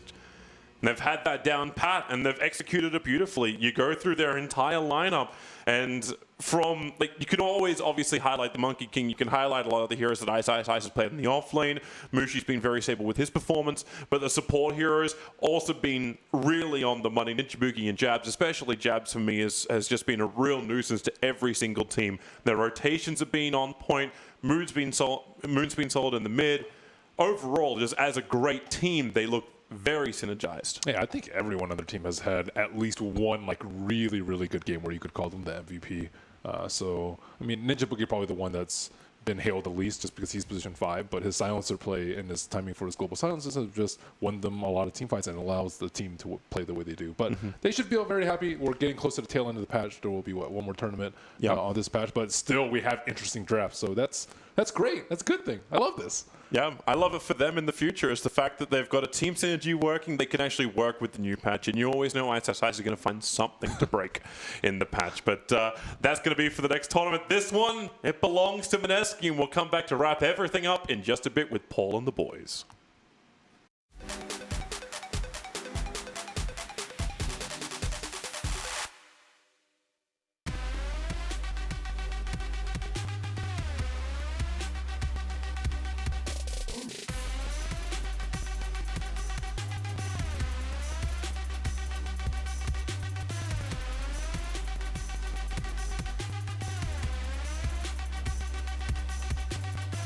Get the alpha, be the alpha.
Congratulations to Mineski. They are the champions of the PGL Open Bucharest. They have managed to win a tournament this weekend as opposed to being runners-up. So, what's that feel like? Let's find out as Ninja Boogie joins us from the player area. Well done, Mr. Mike Ross Jr. You've won. Thanks. How different does this feel this weekend compared to how disappointed you were last weekend?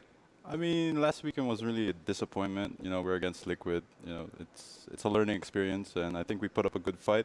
And we just came here and thought, you know, try our best, and apparently it's good enough to win this tournament. You've played very well this tournament. We've been super impressed with your play. Talk to me about your journey as well through Dota 2. It's been 5 years and 6 months since you joined Duskbin, having transferred over from Heroes and Neweth into Dota 2. This is the biggest tournament you've won in your career, and it seems to have taken quite a long time. It must have been worth the wait, though. Yeah, you know, you need to find the right pair of teammates, and apparently I found the right one. You definitely found some good ones there, that's for sure. Winter, alongside, I'm sure you've got some questions as well as Fog. Buy wards and wing, Mike. Yeah. Just buy wards. That's what he told me. press that R button, you know, global silent. Wins game. Yeah, I was literally going to ask him. I was just going to be like, do you usually decide just for the warding game, or do your teammates help you decide where to ward and stuff? Because I feel like you're really good at claiming vision advantage in your games. Well, in the team communication, there's a lot of like info that everyone's giving out, and I try to figure out how the team wants to play and where do we want to play, and try to think about where the opponents are playing. And I just, at the end of the day, it's just like my instincts and gut feelings, and yeah. I'm surprised that Fogged hasn't asked you about how does it feel for NA Dota. He seems to be claiming you back somehow. I don't know how that works. What? That's literally just pause. I'm actually leaving him. Fogged is done. He's out of here. So what next then for Mineski, Mike? What do you do next? Do you go back? Do you train harder? Do you to get into some of the majors? What's the plan? Not really sure. All I know is we're leaving in a few days, you know, and then have a few days break, and I think we're going off to Manila, play ROG, like a small tournament, and see from there. Okay, well, enjoy your win this weekend. Give our congrats to all of the fellow players and all the organisation staff at Mineski. We know you've got a big team behind you as well, so well done and congratulations. Thank you. There we go then. Ninja Boogie and his teammates are the champions. Mineski finally winning this weekend after frustrating defeat against Team Liquid last weekend in the best of 5, of course. This time they didn't need it, did they? And a brood pick, Winter. It kind of had the feeling that it was written in the stars, didn't it? Very good brute game. Musical lanes though, like I actually was quite surprised by how LGD, they were not far behind at all. After the laning phase, they did this like musical lanes. That was so fun to watch though, wasn't it? I mean, what's Daryl doing right now? He's going mid. No, he's going bot. No, he's going mid. No, he's going bot. He's going mid. And then they were swapping them around. Like at one point, I think he went bot, started farming. So I was like, oh, they actually are doing a lane swap. Okay. And then, so LGD then said, well, all right, then we'll Underlord go bottom. So he did, and then Daryl TP's to mid. Instant TP. Instant TP. Like, oh, what is going on? And then they switched the Viper to mid. It was crazy, wasn't it? They wanted to get the best matchup possible, yeah. But it was definitely like an incredibly good Broodmother game. But besides that, I think his supports, Jabs, played incredibly well this game. He was setting up kills everywhere. Ninja Boogie as well with his silences and his overall silence play, playing very aggressive. They just got the lane matchups they were kind of going for, but I was really impressed just with their play too. It was a Broodmother, but they played very impeccable. Didn't they? Yeah, still had to do the right things the right way. Who stood out for you, not just in this game but the tournament for these guys? Jabs. Captaining and playing well. Yeah. Very impressive for. Hasn't had a bad game, has he? All tournament doesn't feel like. Winter's casting back into his very critical archives right now. Did he have one? He had one rough Earthshaker game, I think I remember. Oh yeah. That's the only game. I think that was the only game he played poorly because he had incredibly good Clockwork performances. His Earthburn performances were all top notch. Yeah, very impressive coming out from them though, and their teamwork, their synergy. We saw it multiple times this tournament. The swap into arrows in the other games. This game, the swap coils instantly over and over again. You see it right there on the screen.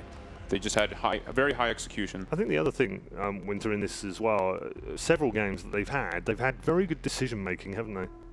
In game, like target itemization. For instance, like this is the person we're going on right now, and it's worked. There was one game where I felt like they had a bad decision making. The game against Immortals, the first game that they lost. I think that was the only game that I felt their teamwork was really off. But apart from that, everything, every other game was really, really good. That's not too bad. It's in 1 out of 9 games. Immortals can do that to you anyway, right? They throw you off your entire game. They're just running at you at times, and you're just like, oh god, we're panicking. We're playing at the defensive, so that can happen for sure. But I was very impressed by their support performances in general. These two guys really stepped it up for me. It's also sent a signal, isn't it, to the rest of the Dota 2 world? Take us seriously. Otherwise, you know, we can cause some trouble here and we can win tournaments. See Dota, see Dota. Yeah, dangerous Dota. Having a Broodmother / Monkey King / Visage and Timbersaw guy always really helps. All they need now is a Meepo guy. And I love seeing that. Lots of trouble. Daryl just messing with the LGD guys a little bit. Yeah, I think they knew, didn't they, that game 2, that it was going to be a struggle for them. For sure. We saw, I think I haven't seen maybe struggle like that in a very long, or Somnus in a very long time. He was running around. He didn't have like a position in the lanes because he was trying to go top, and he got killed like once or twice, and then he was kind of roaming around as this Mirana when he's the core, and he was just super difficult for him. I don't see him have those type of games. Yeah, but still, they were like 1K behind. They were only 1K behind, yeah. From the laning phase. That was actually really, really impressive from LGD. Yeah, it was, yeah. You can see it here on the graph. It does tail off towards the end, of course, as we would have expected, but nevertheless, Mineski winning this second game. Words about LGD, because they have played well in this tournament. They got better and better. They had a rough start on the first day, obviously, in that first series against Infamous, which was probably the roughest they played all week. But they did get better and better, and they just fell short at the last to a decent team. Overall, though, that's a decent performance with the stand-in. I know it's their coach, but it's a stand-in nevertheless. It does throw you off a little bit. They've got to be happy with that, haven't they? Yeah, with the stand-in for sure. Obviously, at the end of the day, you're going to still be disappointed for not winning. Everyone wants to win. Sure. But in reality, getting second place with a stand-in is really, really good. And it's a long season. I mean, we've got a long way to go, right? So 9 months down the road, does this team kind of make you think if they stay together and then they get Victoria back, that presumably makes them stronger, and that puts this performance into perspective, doesn't it? Actually, they could be quite a scary team going forward. I think that's one of the big things they were lacking. Like Yao playing the 4 instead of Victoria. Victoria's rotations are usually very on point. We saw Yao definitely having some troubled games. Yeah. Okay, let's take a look at the final standings. Confirm for you exactly how the PGL Open in Bucharest has concluded. First place and $130,000 goes to Mineski, but more importantly perhaps for them, an extra 150 points in the bag per man. Of course, in the DPC, you'll also notice that only the first 3 highest point scorers count towards their overall score to decide where they are in the table, and they currently sit at the very top of the table after 2 minors. We've got the majors next, of course. Second, LGD, 65,090 points, and then that third, fourth, Immortals and EG sharing the points and sharing the cash as well. A little bit of cash for the players that finished in 5th, 6th, 7th and 8th. Disappointing performances at the bottom, I guess. You'd probably put Na'Vi in there, wouldn't you? And Secret. I mean, even though Secret is 5th and 6th, I think that after their qualifier performances, people were expecting them to be rising toward the top. But at least top 4. Top 4, yeah. Would have been the minimum they would have been expecting. They were really impressive during Starlight as well. They were. I had high hopes for them this event. How do you frame Immortals?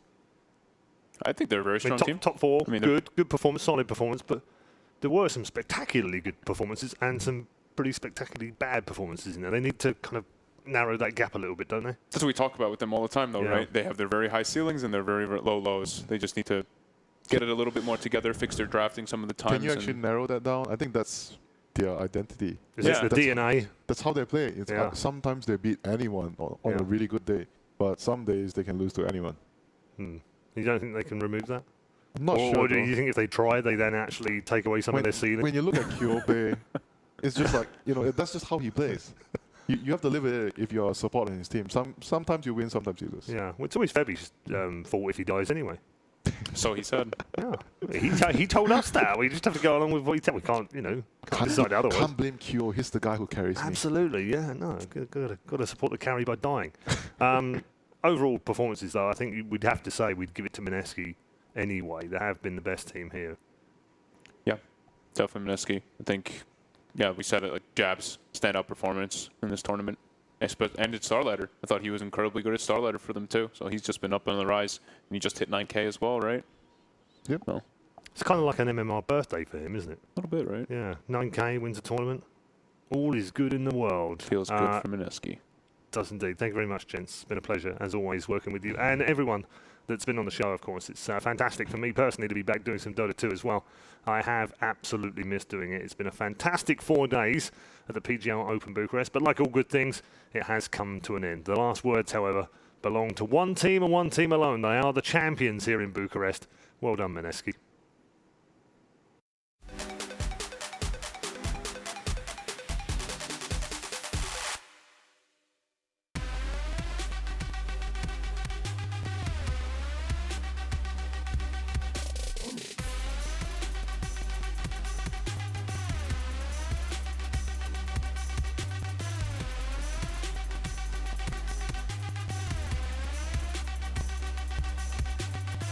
Get the alpha, be the alpha.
Sunlight begins to fade now, and I feel like I'm losing time, but I don't know how I'm here.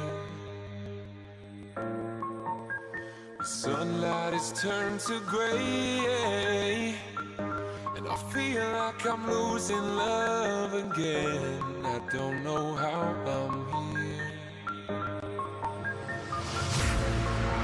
Feel your heartbeat. I could feel somewhere you're looking now. I could feel your heartbeat. I could feel somewhere you're looking now. 'Cause it's you I'm loving, and it's you that I wanna breathe, and it's you I'm loving, and it's you that I wanna need.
And I know now we're getting older.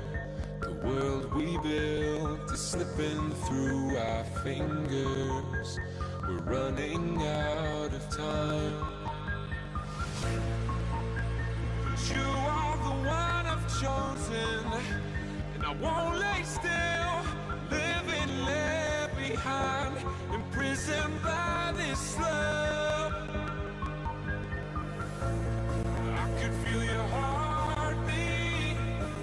I could feel somewhere you're looking now. I could feel your heartbeat. I could feel somewhere you're looking now. 'Cause it's you I'm loving, and it's you that I wanna breathe. And it's you I'm loving, and it's you that I wanna need.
Sunlight begins to fade now, and I feel like I'm losing time, but I don't know how I'm here.